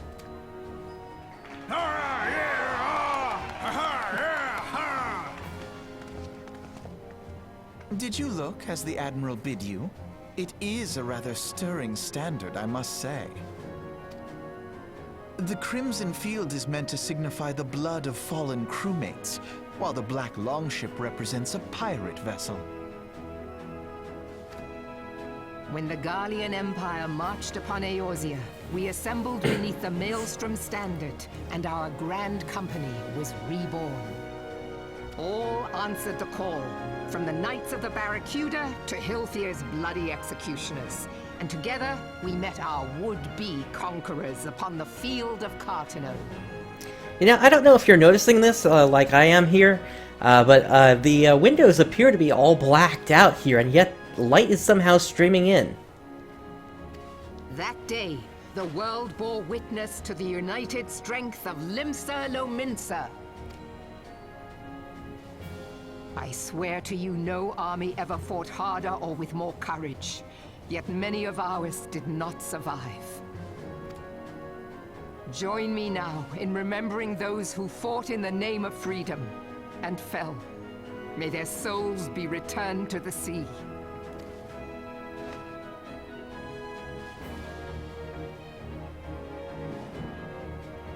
Freedom. Yes, they have always been rather fond of their freedom. Much as the beast tribes have. Small wonder. Beneath the surface, one would struggle to tell them apart. It has been 5 long years since the calamity struck. 5 long years of tireless rebuilding. Yet still the wounds of the calamity fester and weep. But when I stand atop the mizzenmast and gaze out upon our battered and broken vessel, I see an undying spirit. Did we not build all this from the wreck of the Galadian all those centuries ago? Shall we not do so again? Yet there are those who would see this ship of ours sink beneath the waves of the restless Rotano. The Sahagin creep ashore seeking blood for their accursed god. Those fishback The Sahagin have risen? While the mines of Ogomoro spew forth kobolds who push ever south, despoiling our lands as they go. These savage beast tribes will be the first waves to crash against our creaking hull. And behind them swells the grim tide of the Garlean Empire. Even now the curs fly their flags within our borders. Doubt not, but that they will be upon us ere long. We are well nigh surrounded. Yet there are those among us who would rather turn their swords against their crewmates than our cannons against our foes. How can we hope to repel our many enemies when mutiny breeds below deck? There is but one course left to us.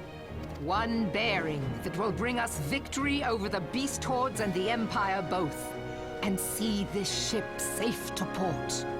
We must mend the rift the Calamity has reopened twixt Pirate and Maelstrom, and stand fast with our adventurer brothers against the coming tempest. Mark ye well, a crew without unity is no crew at all. 'Tis but a mass of drowned men. To me, then, brothers and sisters of the sea, gather beneath the undying Crimson Standard, and pledge me your strength, your skill, your wisdom. And with the guidance of the Navigator, this great vessel of ours shall ride the waves, till sea swallows all! Long live the Admiral! Remove them!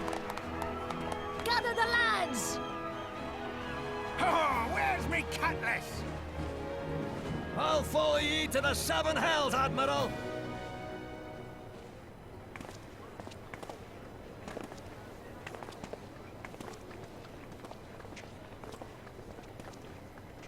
Fancy meeting you again.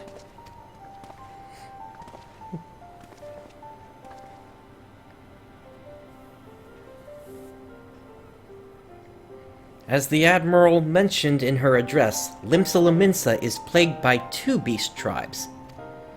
The first are the fish-like Sahagin, worshippers of the primal Leviathan. The second are the kobolds, who dwell beneath the earth and take the primal Titan for their god. As if the beast tribe's presence weren't troublesome enough, the Garleans have also chosen to erect a fortress right in the Lominsians' backyard. And that is to say not of internal strife. As a nation of pirates, there is no end to the blood feuds between the various factions. And while they fight amongst themselves, the Garleans whet their blades and watch. If the Lominsans are to have any hope of withstanding the Empire, they must first resolve their own affairs. Differences must be set aside, and the primal threat dealt with once and for all. To this end, I expect that they will soon take decisive action against the beast tribes. Mark my words, the Maelstrom Standard will be drenched a deeper shade of crimson ere long. That a capable adventurer like you would be a valuable addition to their crew is beyond question.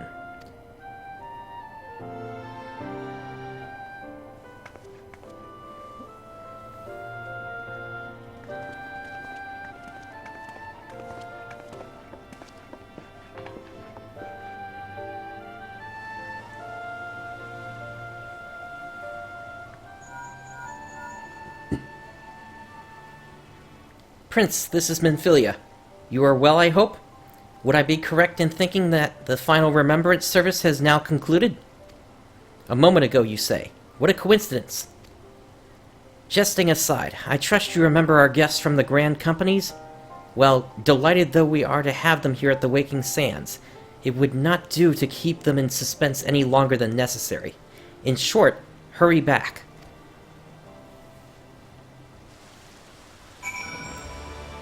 Alright. And indeed we are going to hurry back. Now, if memory serves, there should be a quick way for us to get to town from here. Let's see. Let's start over at the Arcanist Guild.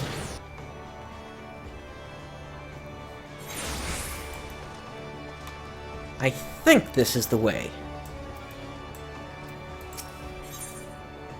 Travel to Vesper Bay. Yes, I believe that's where we need to head to.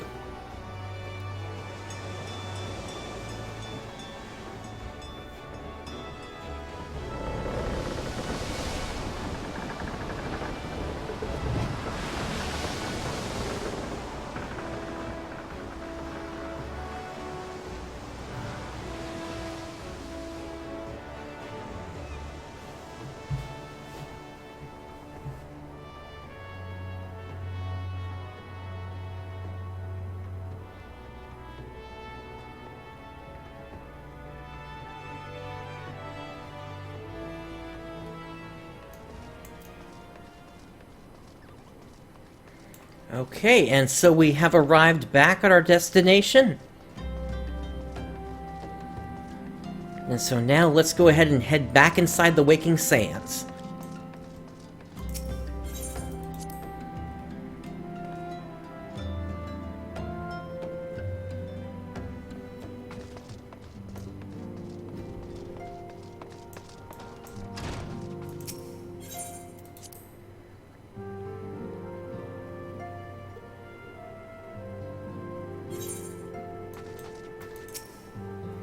Welcome back, Prince.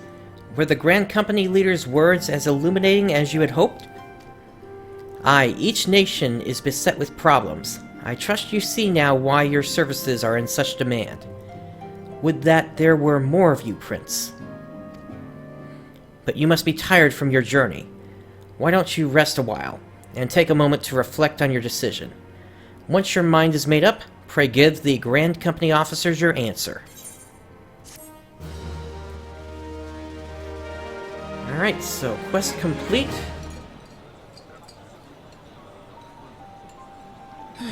The gods only know what grand company our adventurer friend will keep.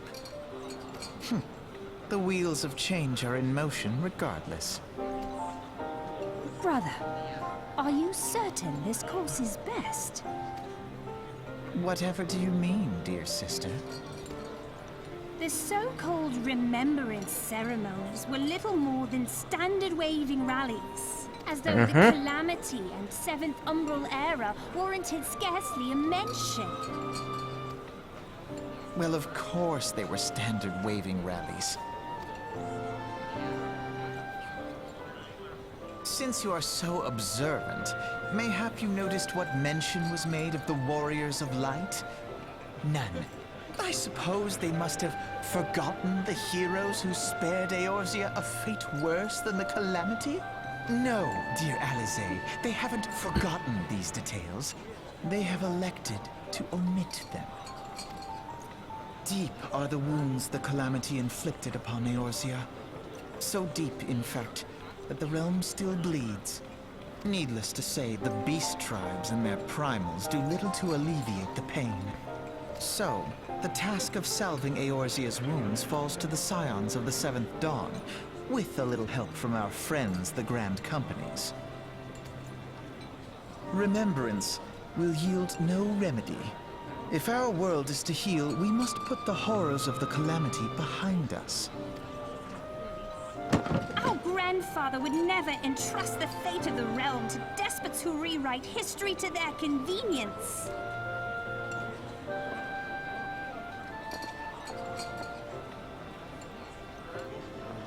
There must be another way to cure what ails this world, and I mean to find it.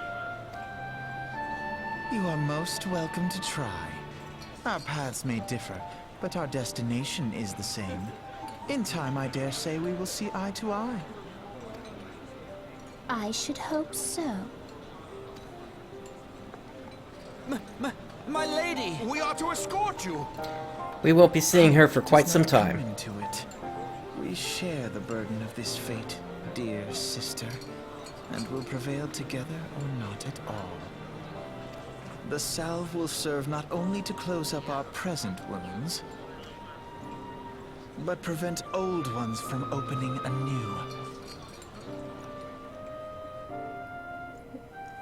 anew. Okay, so we are left with a choice here. Twin Adder, the Flame, and the Storm. To be honest, I've already made my decision. We're going with the Twin Adders. Ah, I take it the Elder Seedseer's words have touched your heart. Have you resolved to entwine your destiny with that of the Twin Adder? Yes, indeed, we are going to join the Order of the Twin Adder. You have chosen wisely, my friend. The Elder Seedseer will be overjoyed. Without further ado, let us speak of practical matters. In order to complete the enrollment procedure, you must report to our headquarters in Gridania, the Adder's Nest. The building you seek stands in the southern part of the city, now called New Gridania. Give your name to the personal officer there, and he will guide you through the formalities. I have no doubt but that your deeds will bring great honor to our order. When next we meet in Gridania, I shall be proud to call you brother. Now, part of the reason I'm choosing them is just simply the fact that my main character is also in the Order of the Twin Adder. It would be kind of weird for me to choose any of the others here, and then when we finally do switch over to that character, that, you know, it's in a completely different grand company than this character. So, let's make our way over to New Gridania.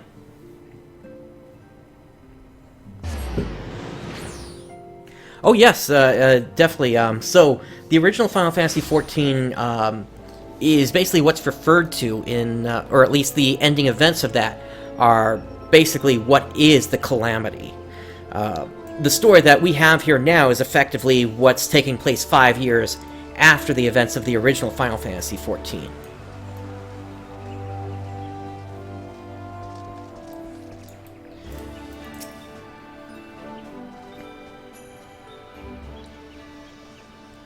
You are come to the Adder's Nest, headquarters of the Order of the Twin Adder.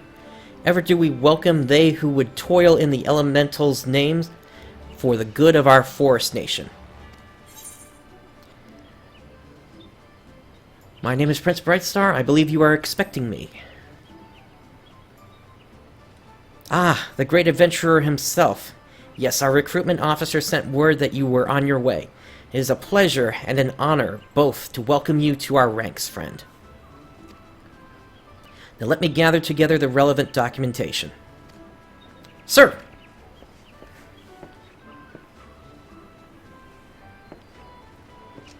What is it? Report. An urgent message from Amarasaic's Spire, sir. A high-wind Skyways airship has taken fire from Imperial forces in the skies over the East Shroud. The vessel's engines were crippled, sir, and it was forced to make an emergency landing southeast of Nine Ives. Nine Ives? Gods, this could not have come at a worse time. All but a handful of our forces are presently afield, dealing with the Exal. Prince, I know full well you have yet to be formally inducted into our ranks, but we have urgent need of your aid. In all likelihood, the airship was bearing civilians, and if the reports are accurate, it will have come down dangerously close to Garlean-occupied territory. Please make all haste to the area southeast of Nine Ives, locate the airship, and ascertain the status of the passengers.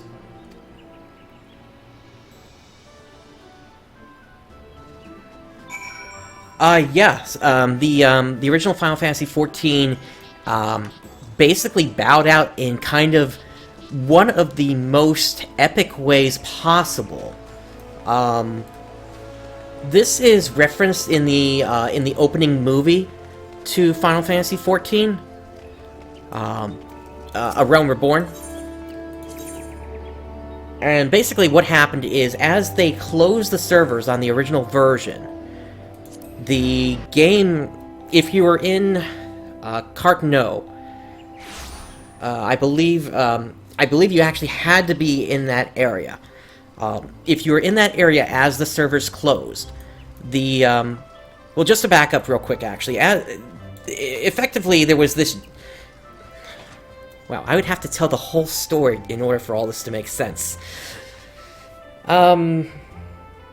Suffice it to say, the events that are happening right now are because, essentially, the Elder Primal Bahamut was revived, who was essentially asleep, gathering anger as he was inside the moon called Dalamud, which was actually not a typical moon as you would expect it, but rather a giant moon spaceship, as it were. And it was designed to just hold Bahamut in space. When Dalamud came down to Eorzea, Bahamut was freed.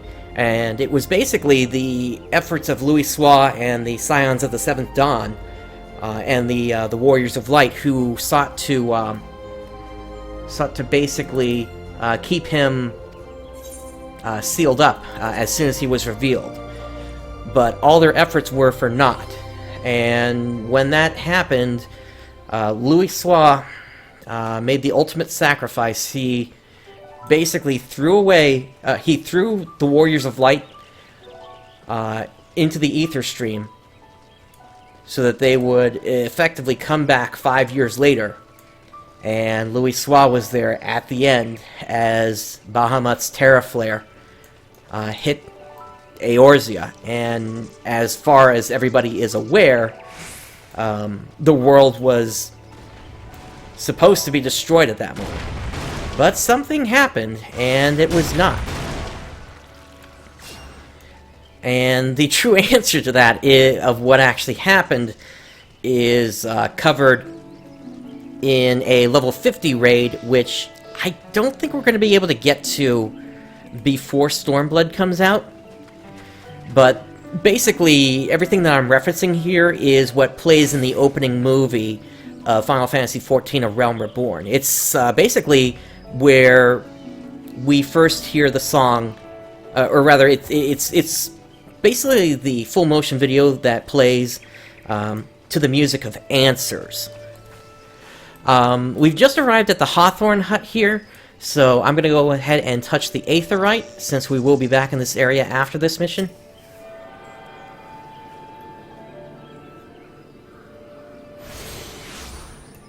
But yeah, basically all the players had gathered at Carteneau to fight against the Garleans. Bahamut was revealed due to their plot of bringing Dalamud down, and that was it. It was a bad ending for that game, but it was. What's the best way to reflect this?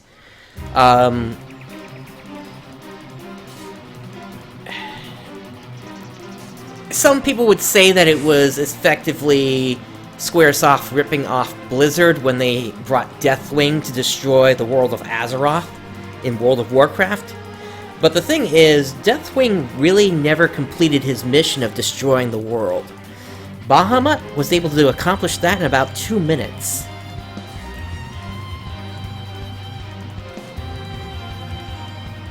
Anyway, here is the crashed airship. So, let's kind of weave our way through. We want to get to this crewman over here, and we're going to have to go through these Gulnats to get to him.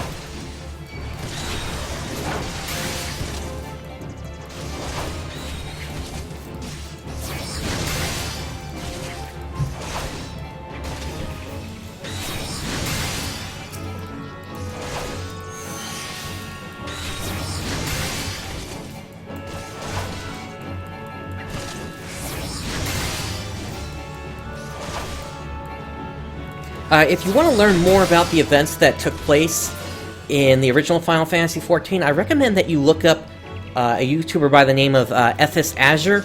He has a really nice summary of what happened between version 1.00 to version 1.23, which was the final version of that game. Alright, so duty calls. If your level is above 24, it will be synced, so we are going to be synced here.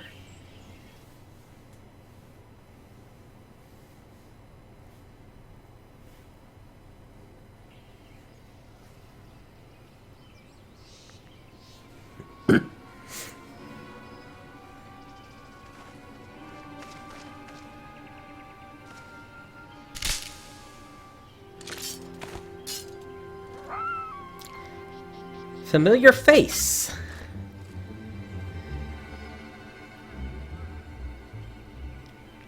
An adventurer. What are you doing out here? No, wait. Let's find some cover first.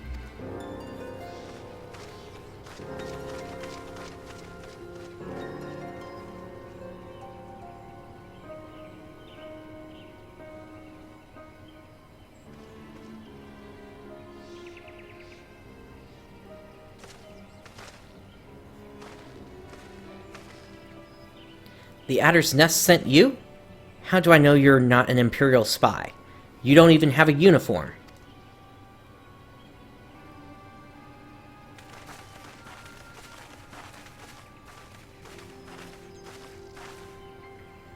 Peace, friend. We mean you no harm. You're an engineer of Garland Ironworks, are you not? We were alerted to your plight, and have come to rescue you. And you are Prince Brightstar, I presume. I was told to expect an honorary serpent. My thanks for your aid, friend.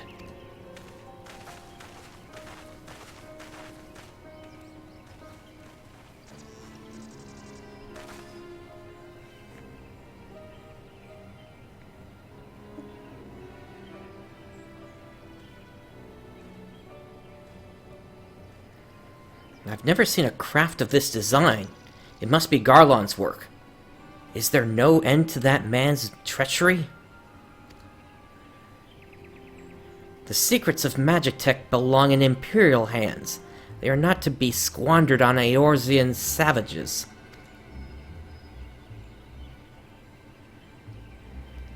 We are taking this craft back to the fortress. Dismantle it if you must. And bring the engineer. Someone must pay for Garlon's crimes.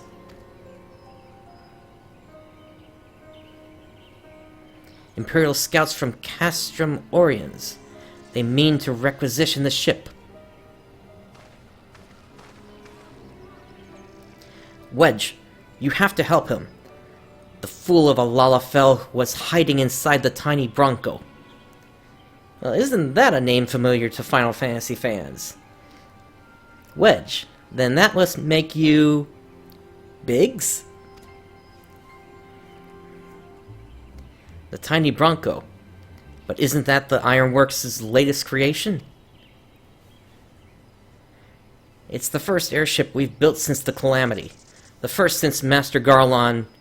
well, since he went missing. After years of work, she was finally ready for her first test flight. And she was soaring. She really was. Till those bastards blasted her out of the sky.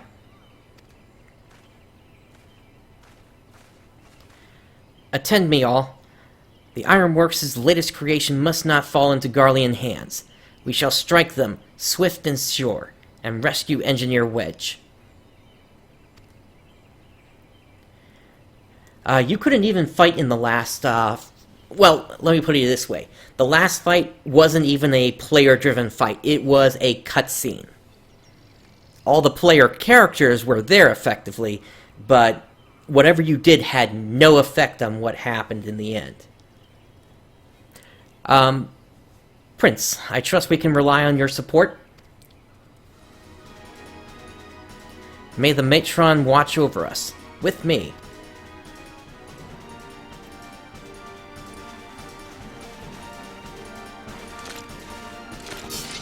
An ambush! To arms!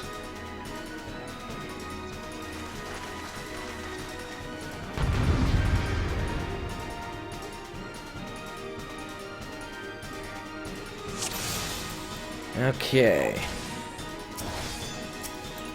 Let's go after the Imagine Fire first.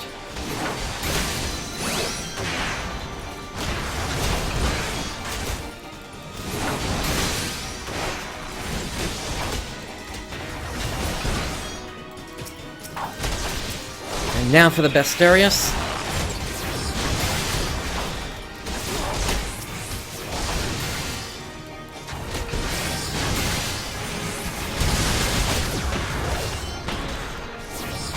The Curion we can hold off until last, since he's going to be doing the least damage.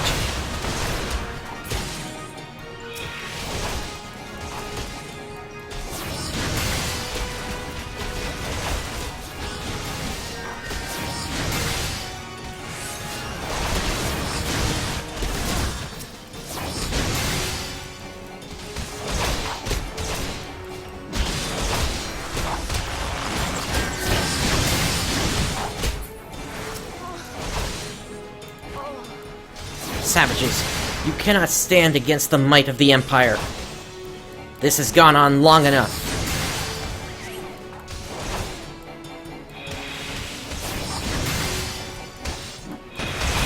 Ah, there's more over here.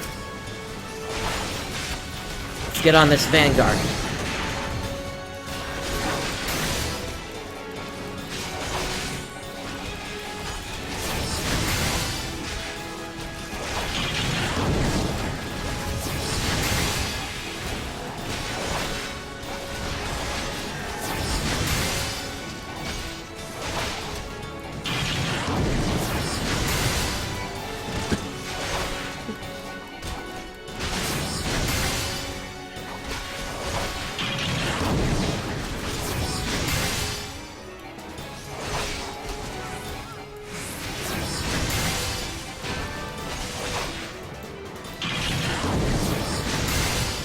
Alright, let's finish this one off. There he goes.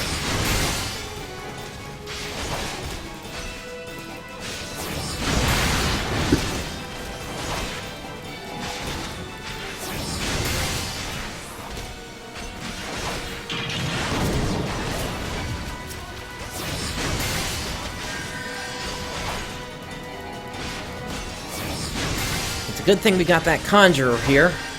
I don't have to worry about healing. Now where is he off to?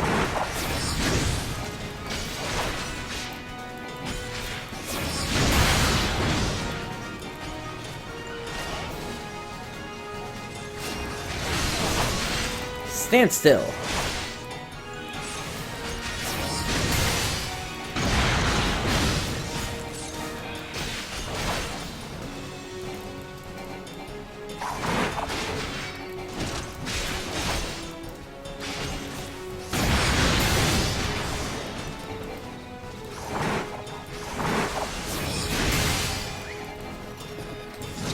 And down it goes!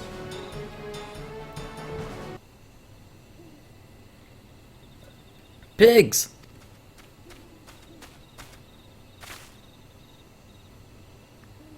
Wedge, you shouldn't have stayed with the ship. That was a close one. Too damn close. So, how's she look anyway?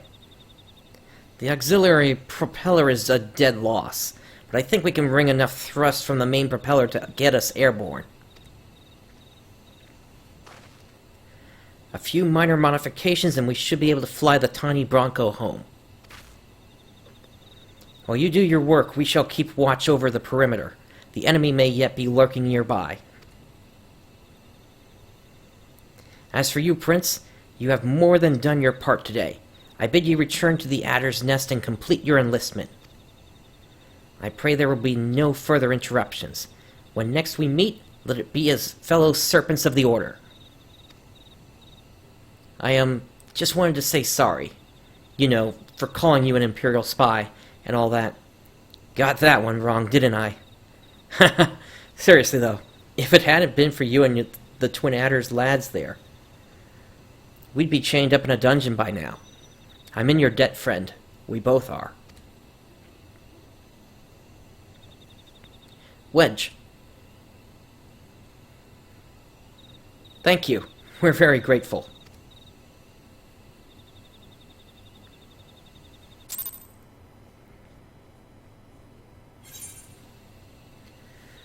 Okay, with that, let's make our way back over to New Gridania.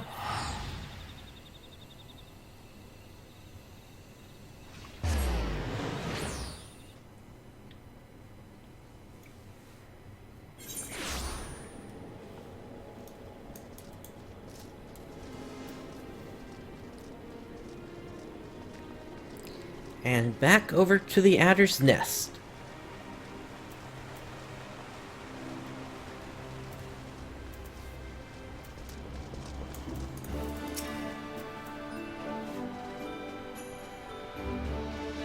Prince, it does my spirit well to see you returned. Word arrived but moments ago from the team at Nine Ives. Lest you worried, the two engineers are safely on their way. The lieutenant informs me that you were instrumental in the mission's success.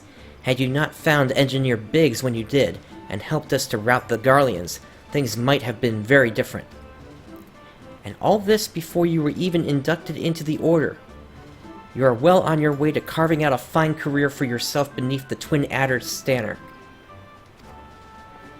But without further ado, let us see to your introduction. 12 willing, there won't be any further interruptions. Okay, so we have a choice here to make. And it doesn't look like any of this is going to give us any gains here, so bronze pieces it is.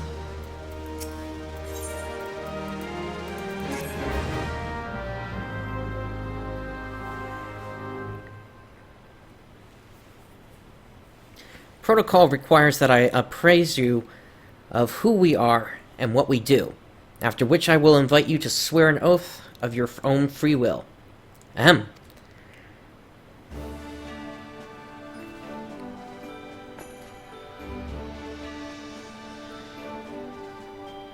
The Order of the Twin Adder is the Grand Company of Gridania.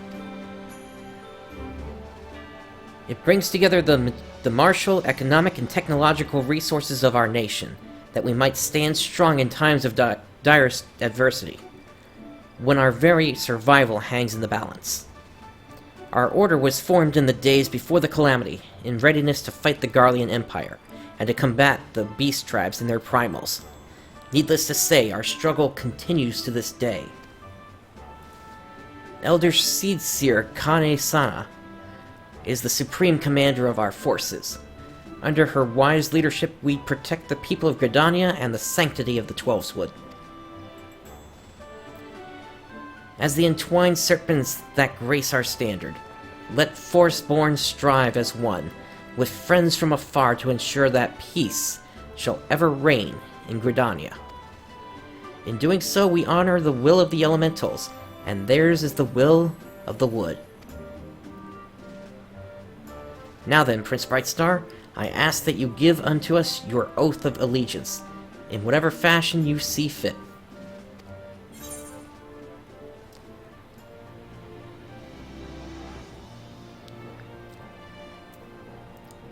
Wood's will be done.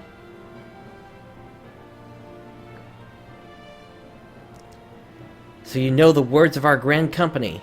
That is well.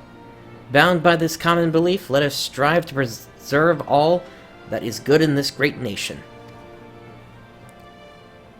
By the power vested in me, I assign you the rank of Serpent Private 3rd Class. You are now a man of the Order of the Twin Adder. Go forth, Private Brightstar, and do that which brings peace to the Twelveswood and honor to our name.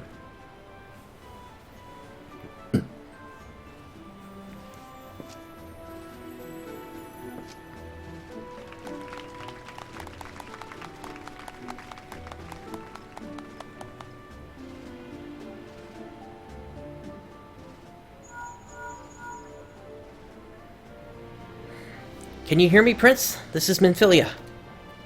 An officer of the Order of the Twin Adder contacted me with news of your enlistment. My congratulations, Private Brightstar. I have no doubt that you are eager to make acquaintance of your new comrades, but I would ask that you pay a visit to your old ones first.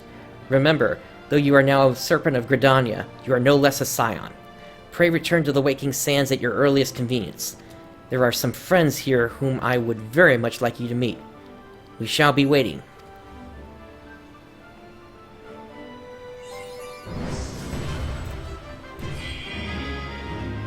Okay.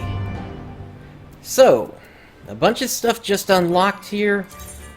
Grand Companies. You are now a member of a Grand Company and have been assigned the rank of Private 3rd Class. Your Grand Company rank can be confirmed at any time under the Profile tab in the character interface under Character in the main menu. Or just hit C on your keyboard if you still have it bound. Let's see. Here we go. And this basically just goes to the different ranks. Ranks up to, I believe, First Serpent Lieutenant are available through progression in the game. Grand Companies pay their members not in guild but in company seals. You can confirm how many seals are currently in your possession under the currency in the main menu. Seals can be earned by completing various Grand Company missions. A Grand Company Quartermaster is stationed at each Grand Company headquarters and will exchange items for Company seals. Company seals are only redeemable with the Grand Company that issued them. Alright. These supplying and provisioning missions, these are more for Disciple of Hand and Disciple of Land classes. So this really isn't what we're interested in here. So, we are now a member. Let's talk to this guy here. This is the one that will be able to provide us with items. As you can see, we don't have any seals right now. We are going to get more seals as we go, however. And if we go under armor here, as we start to progress here, we will be able to get new armor and such. One of the nice things about this is they have these set bonuses, which are, as we equip more of them, we'll be able to gain these additional benefits. They also have, let's see, where is it? Is it here? No, that's not it. Here it is. As we progress here, we'll eventually be able to unlock sanctions, which also enhance company issue armor. But for the moment, we need to get ourselves some seals.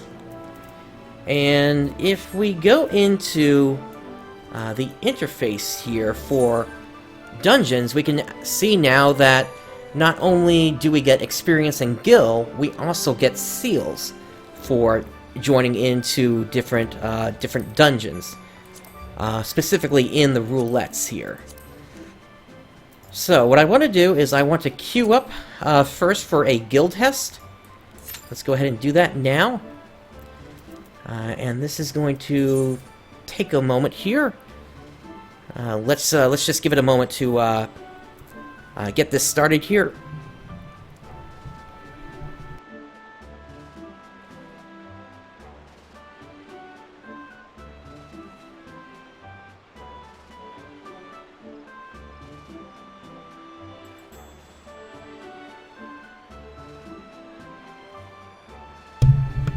Alright, it doesn't look like this is popping very quickly here.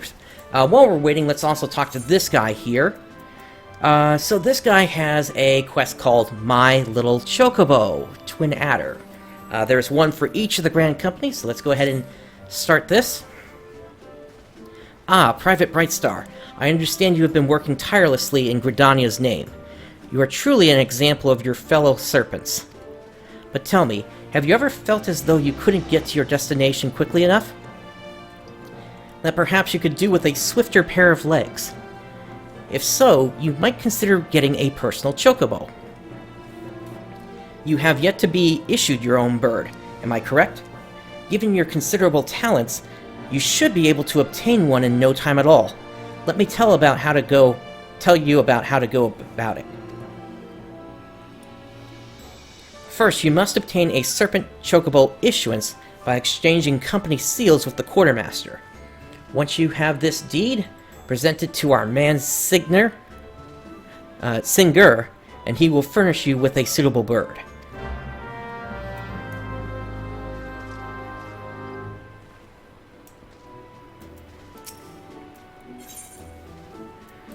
So let's see here. Here is the Serpent Chocobo issuance.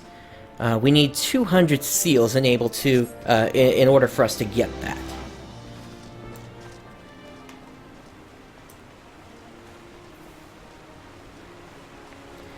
Now, while we're waiting here, I do want to head back over to the East Shroud and see if we can take advantage of some fates that are in the area.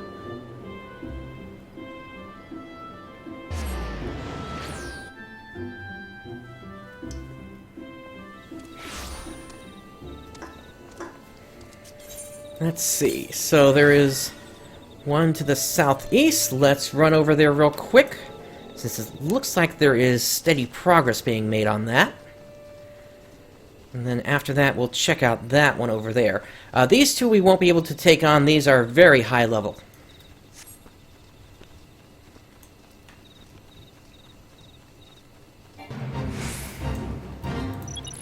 Alright, let's level sync.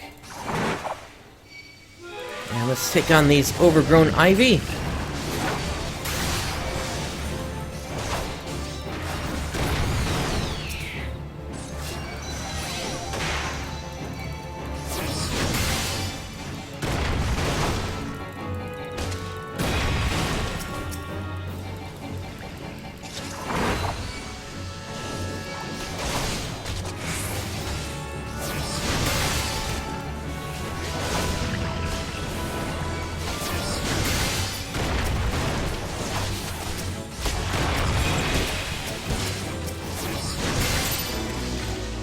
Okay, so we only got a silver rank out of that, but with that we did get 66 seals here.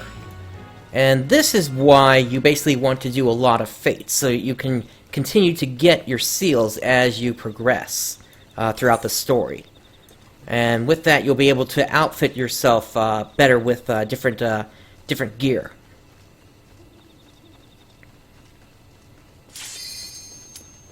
And there is our guild test, so let's go ahead and get this started.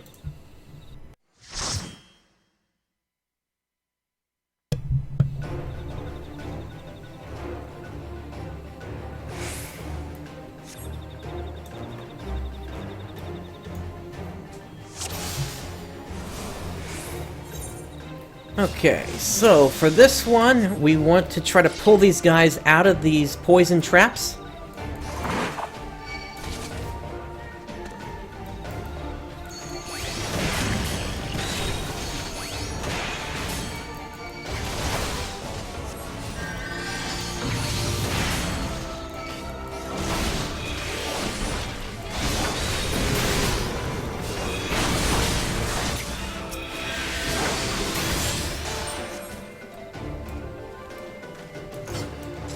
Okay, we got more enemies over here.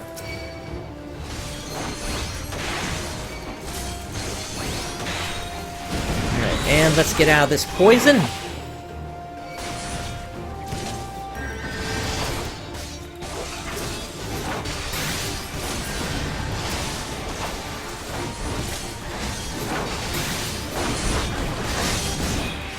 Yeah, and we're gonna have to kind of keep moving out of it here.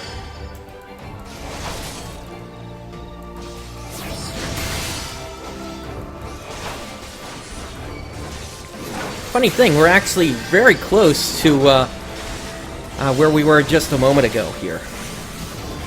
Just a little bit to the north, actually.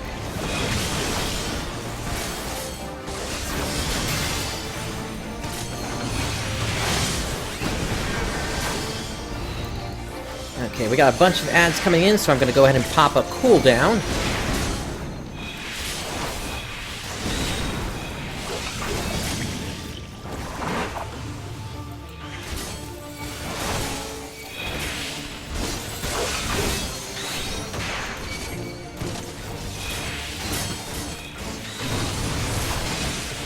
I'm going to have to start using Riot Blade to get some of my magic points back. So that way I can keep on gaining back magic points here so I can continue to flash these guys. Oh, actually, it looks like we're done here.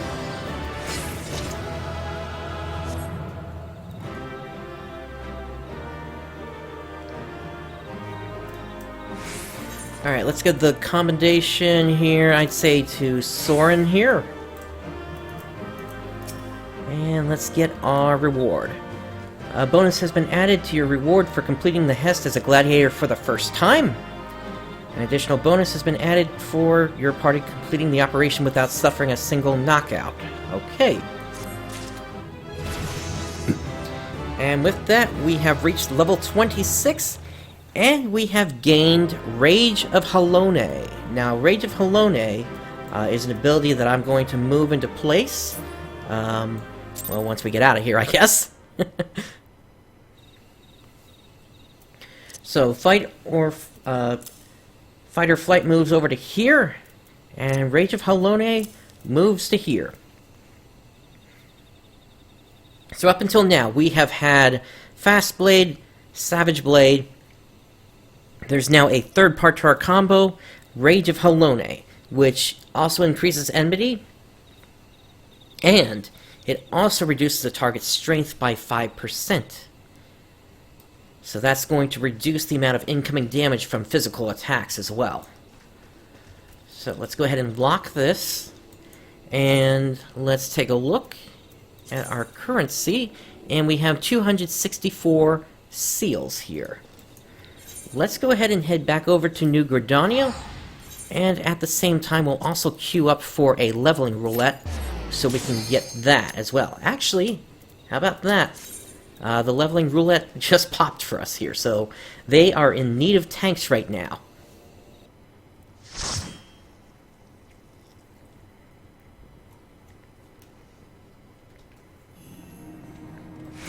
Alright, we've seen this place before, but that's kind of the idea of the roulette. You go back to older dungeons, and this is basically what allows there to be additional players available for people that may not have completed this dungeon before. And it looks like the Thaumaturge here has not completed this before.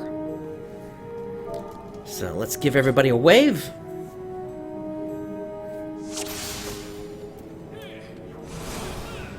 And indeed, they are new to this.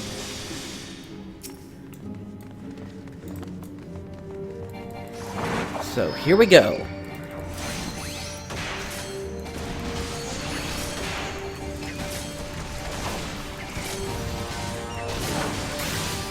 And I just noticed that our, this guy here, was trying to summon something, so I will give him a moment to summon if he needs it.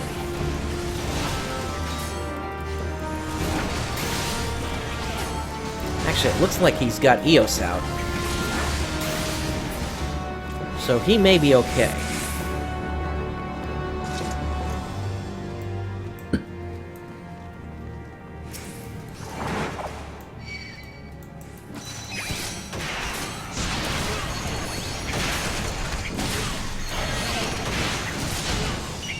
Now, since we are level synced here, we won't be able to use Rage of Halone.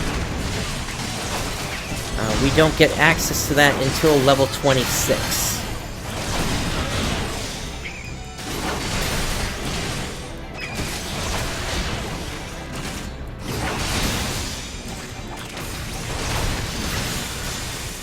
Okay, so let's see what we've got for this one.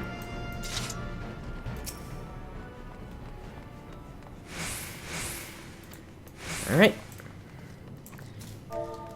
I'll just say blue.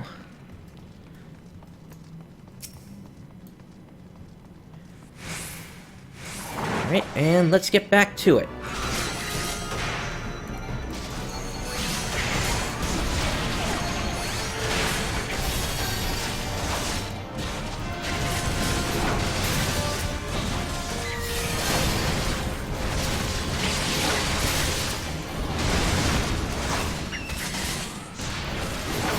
And as you can see, this time we're having an easier time with keeping enmity.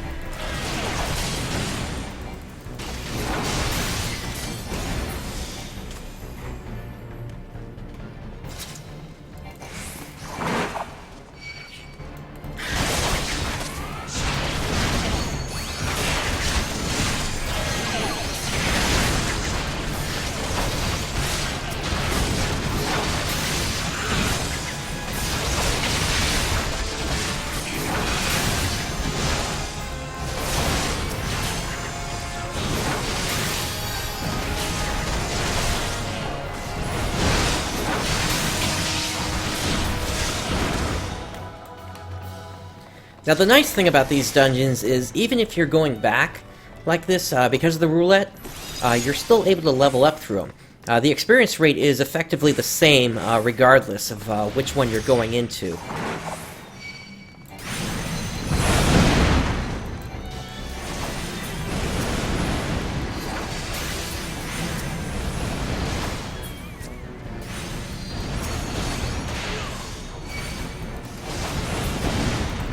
How did that one get pulled from so far away?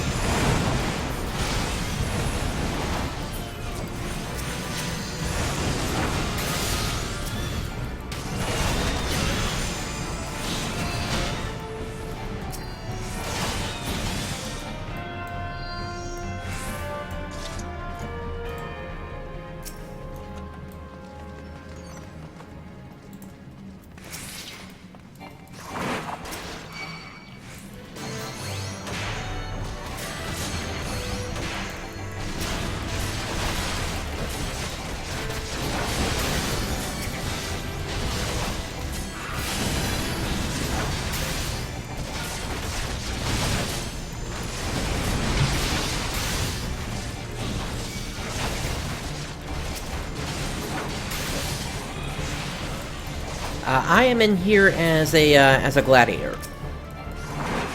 It's basically your typical sword and board tank class.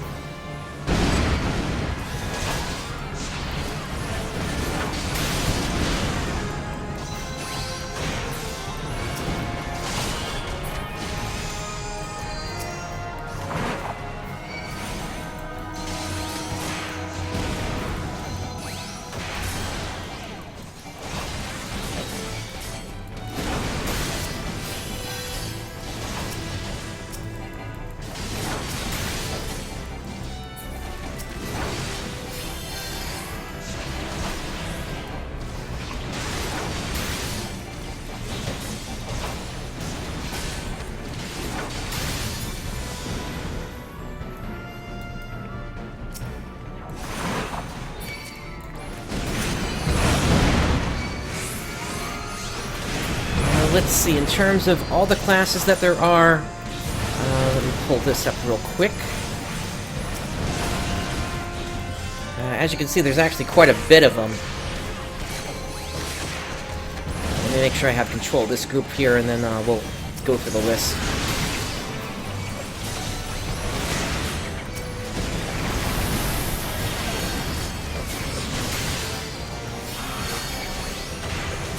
Okay, so we got Gladiator, Marauder, and Dark Knight, which are tanks.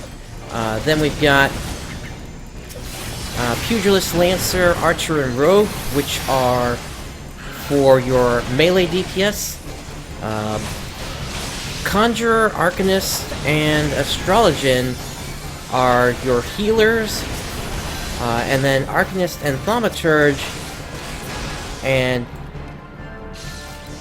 yeah, those two are your magic DPS, and then Machinist is also Machinist and Archer are melee DPS.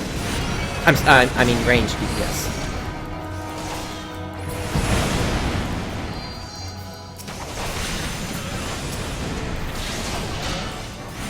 Don't worry, it's no problem. It's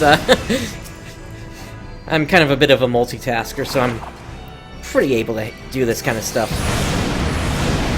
Let's see, I need to get some magic points back at this point. The rest of the classes that you see here, Disciples of Hand are your crafter classes, and Disciples of Land are your gathering classes. Alright, so the book said blue before, so let's click on blue. And now we have to push the switch over here. And let's get to work on this chopper.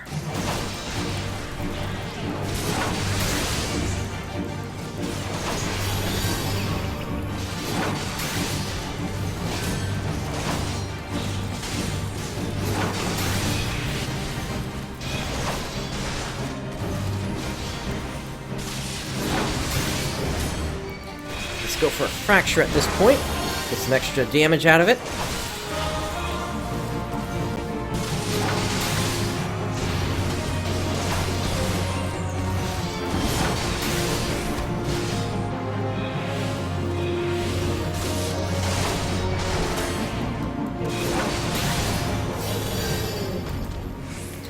Okay, so that's the first boss of the place.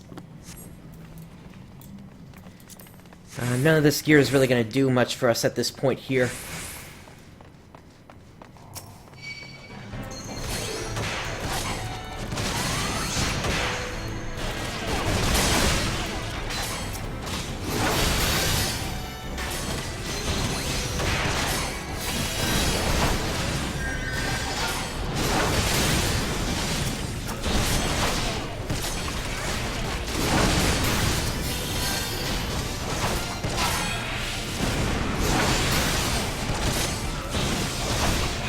Okay, yeah, I know what you're talking about there. Given that it's story content for PSO2, I'm gonna hold off on really saying anything about that.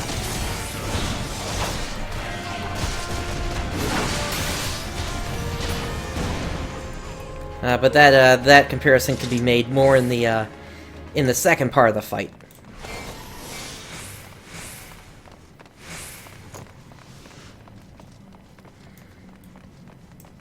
Alright, we have reached Captain Madison.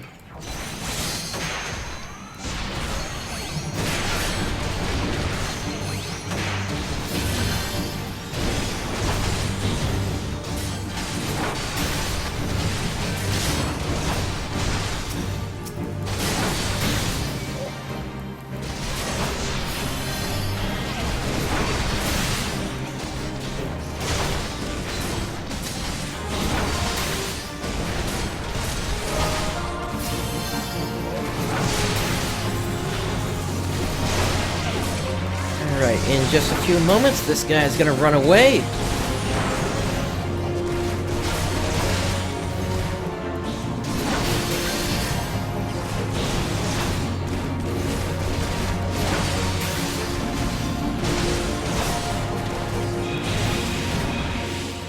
There he goes.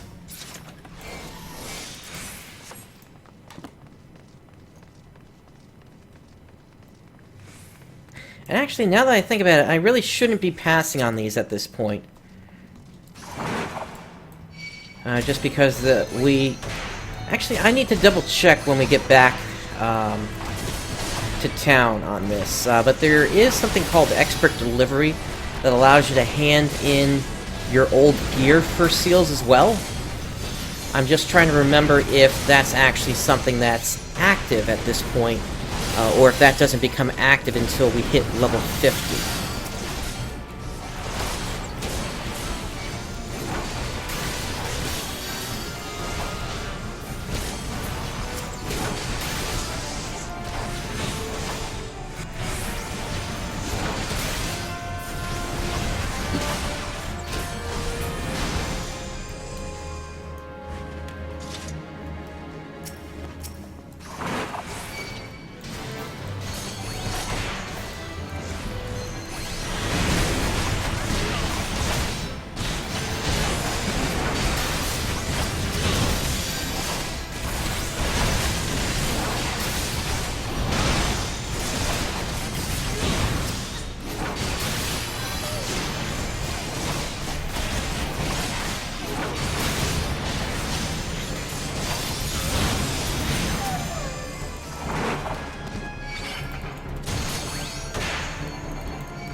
Unfortunately, since I'm the tank, I can't actually open up the door there, since I'm constantly taking damage.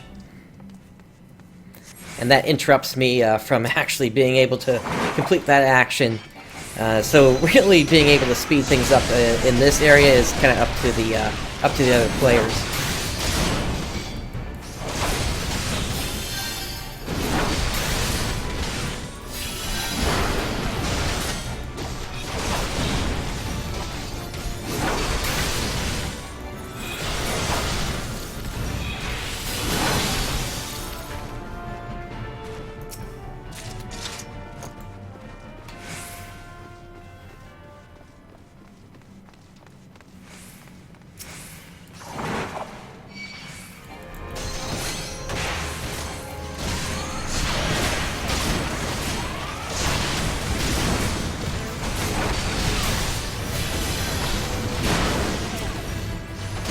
These guys are really watching their enemy pretty well here. I think I can actually start fracturing a little bit faster here.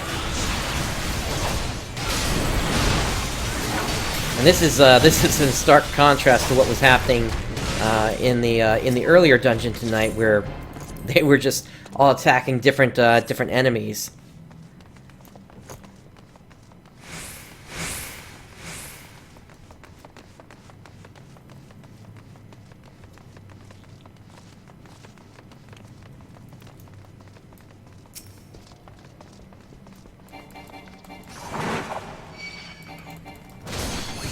We're gonna flash a few times, and then I'm gonna move myself into position over here. Because don't forget, with this group, we have the scurvy dogs over here that are gonna come out as well.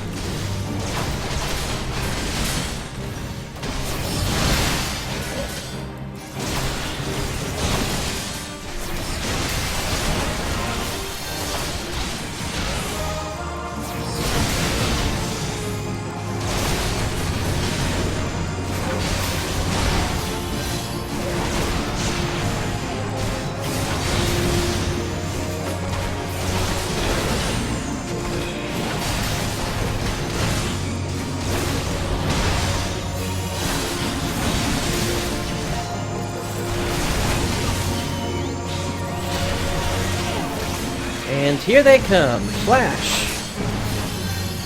Flash!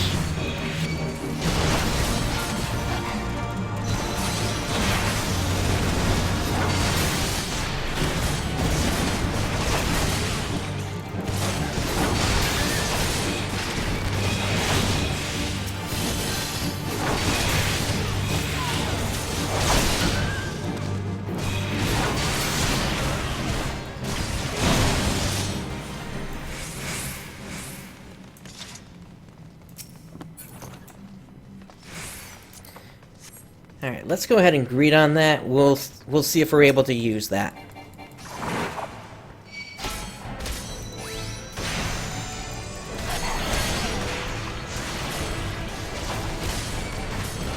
Actually, it looks like Abathahora needed it, so no chance of us getting that one.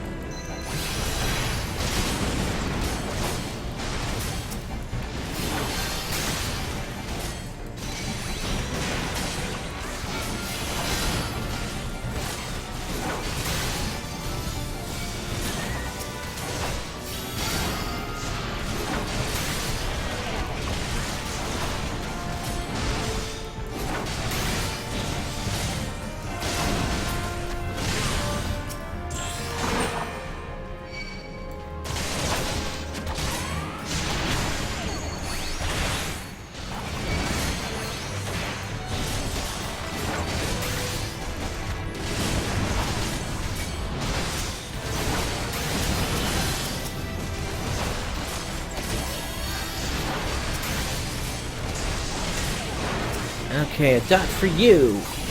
A dot for you. Everybody gets dots.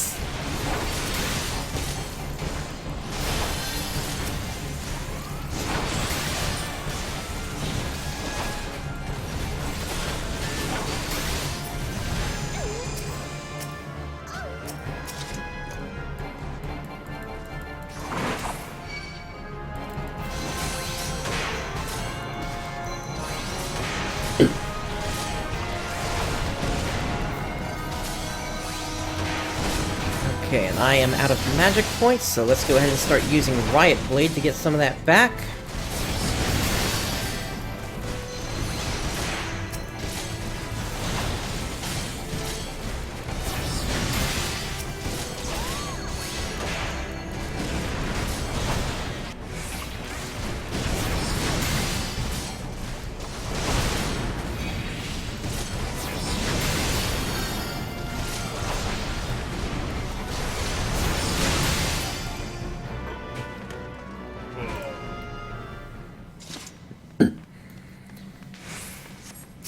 Alright.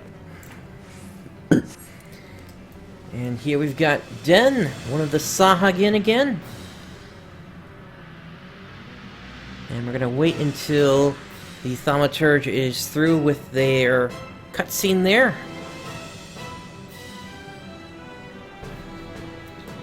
Alright, let's get this going.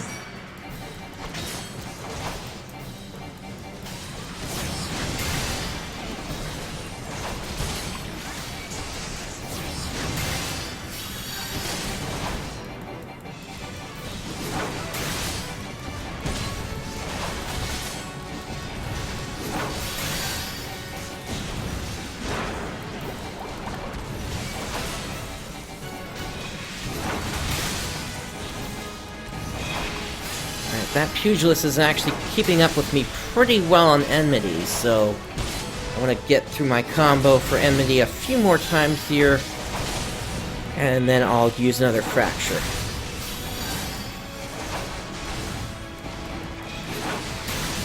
I think that will be good.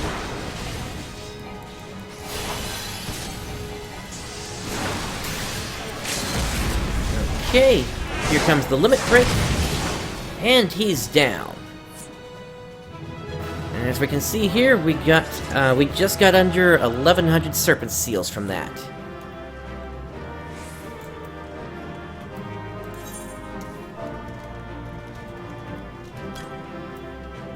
Alright, let's give our commendation to Bon Appa.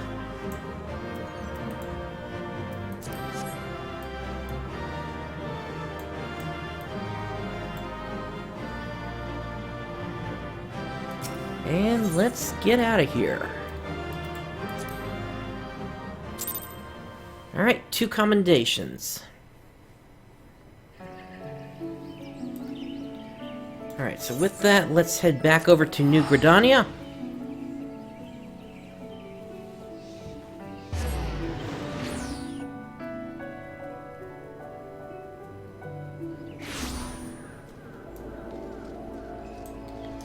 Let's head back into the Twin Adders location.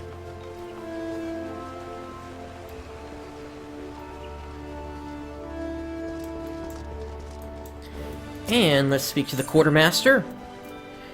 We could get ourselves a sword here. It's a little bit more damage, but at the same time that would be pretty quickly replaced. Let's see here. We could get one of these, but these aren't really doing too much for us. Once again, our armor removes our helmet slot, so I don't want to be taking this here.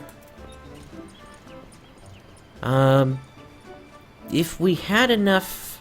Let's see. I believe we need to rank up a little bit in order to be able to grab this one. And in fact, that's kind of part of the other part of this here. But first, let's undertake supply and provisioning missions. Let's see if we have expert delivery. Let's see. Expert delivery missions are available upon attaining the rank of Serpent Sergeant 2nd class. So that is going to take us a while to reach. Let's try to apply for a promotion. Your present rank is Serpent Private 3rd class.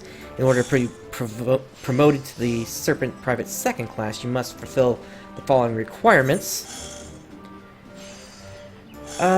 It looks like we just have to pay a bunch of seals in order to get that. It's going to cost us 2,000 seals. We've only got 1,574 currently. So we would have to take care of that once we get more seals. In the meantime, though, before I forget, let us go under here. And where is it? Here it is, Serpent Chocobo Issuance. Alright.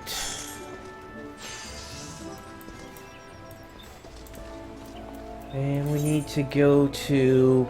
I believe... Yes, they're down over here. Okay.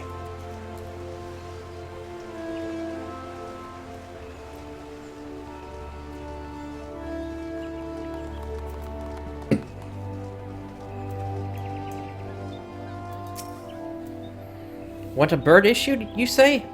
Then I'll need to see your Serpent Chocobo issuance. Let's hand that over.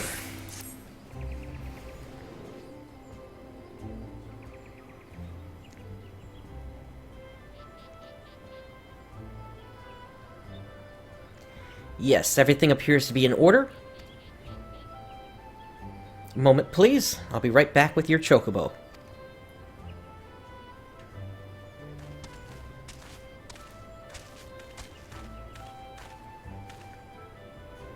And here he is. The fellow has been in high spirits the past few bells.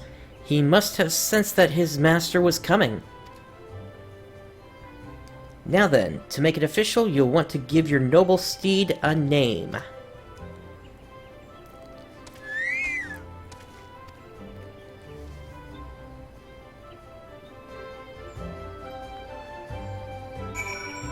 Alright, so we need to name our Chocobo. And I can think of no more appropriate name than Hadred. Hadred, if you don't know, is the name of a character from Phantasy Star Online 2 that was sadly had to be put down. He was an artificially created being that was a fusion of dragon and Ark's DNA, and he went out of control. But Hadred is the name that I'm going to name this Chocobo, kind of in spirit.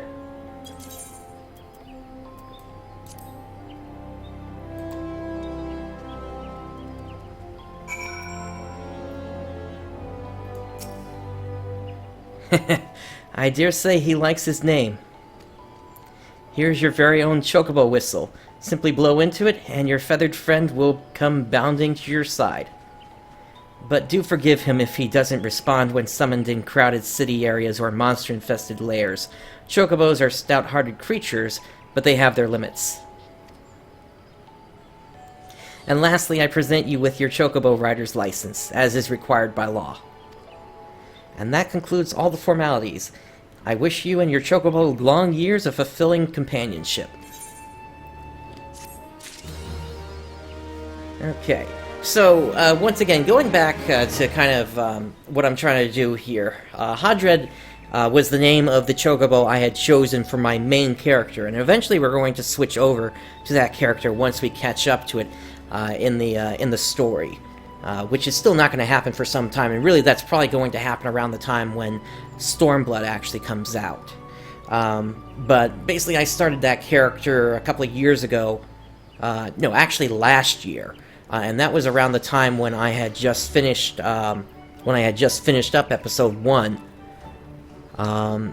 in the Let's Play, and so it just kind of felt right to go by that name.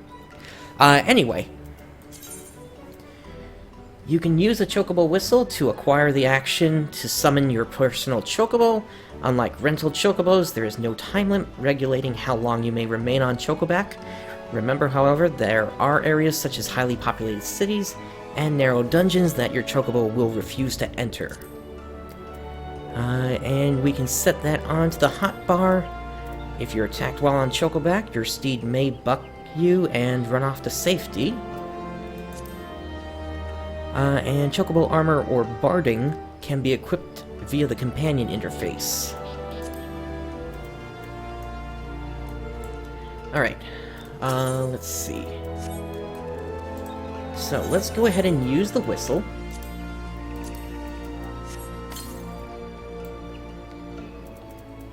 And so now, with all of that done, we now have the ability to summon a chocobo. Let's leave town real quick.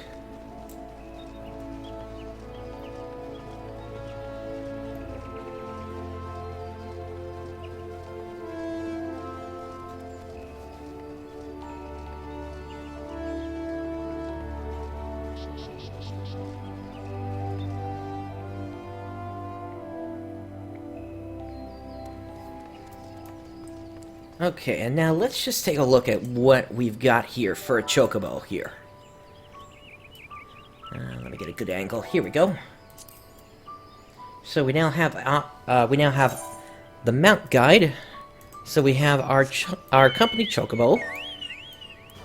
Let's move this over here. And it is a very nice looking bird. So while on chocobo back, a chocobo icon will appear in your status effect bar. That is up here. You can dismount your chocobo at any time by right-clicking this icon, or re-clicking the action used to mount your steed. And that is typically how we're going to mount. However, in general... let's get out of here. And as you can hear, while we are on chocobo back, it even plays the chocobo theme.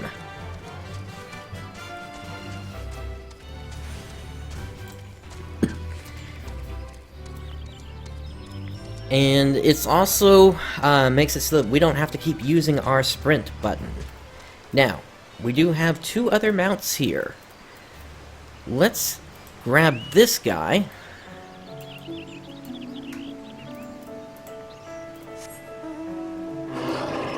This is a behemoth, and he was the most recent reward I got as being a member of the game for some time now. As you can see, I've got my little chair on his back here, and it's kind of a bouncy ride, but it gets the job done.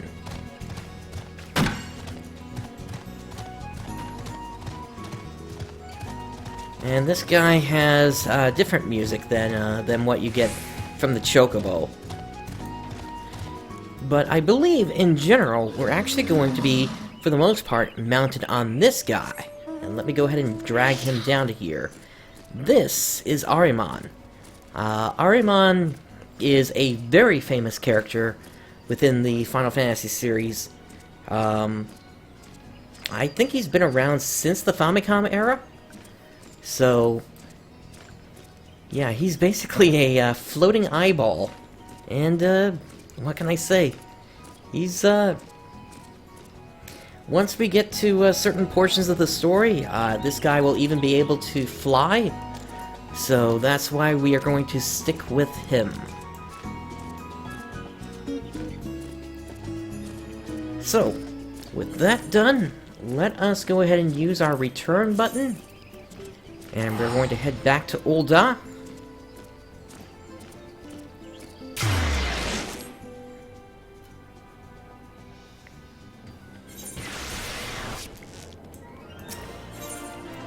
And let's head over to the Adventurers Guild. Because we are going to start to wind things down at this point.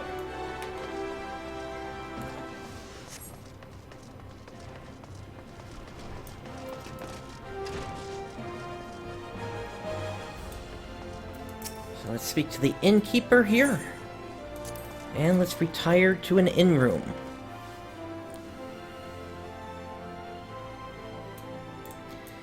Alright, and before we go to bed here, I do want to note that tomorrow there is going to be a channel update coming out, which is going to kind of serve as kind of a year in review for 2016, as well as lay out my plans for 2017, as well as kind of discuss some of the stuff that's going to be happening, or rather that has been happening within the Phantasy Star Online 2 series. Some really exciting news. And also, I'm going to be kind of doing some final words on Undertale as well.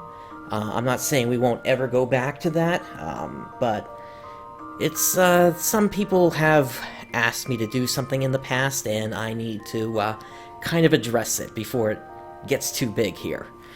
But anyway, thank you for joining me today. This is Prince Brightstar signing off. I'll catch you next time.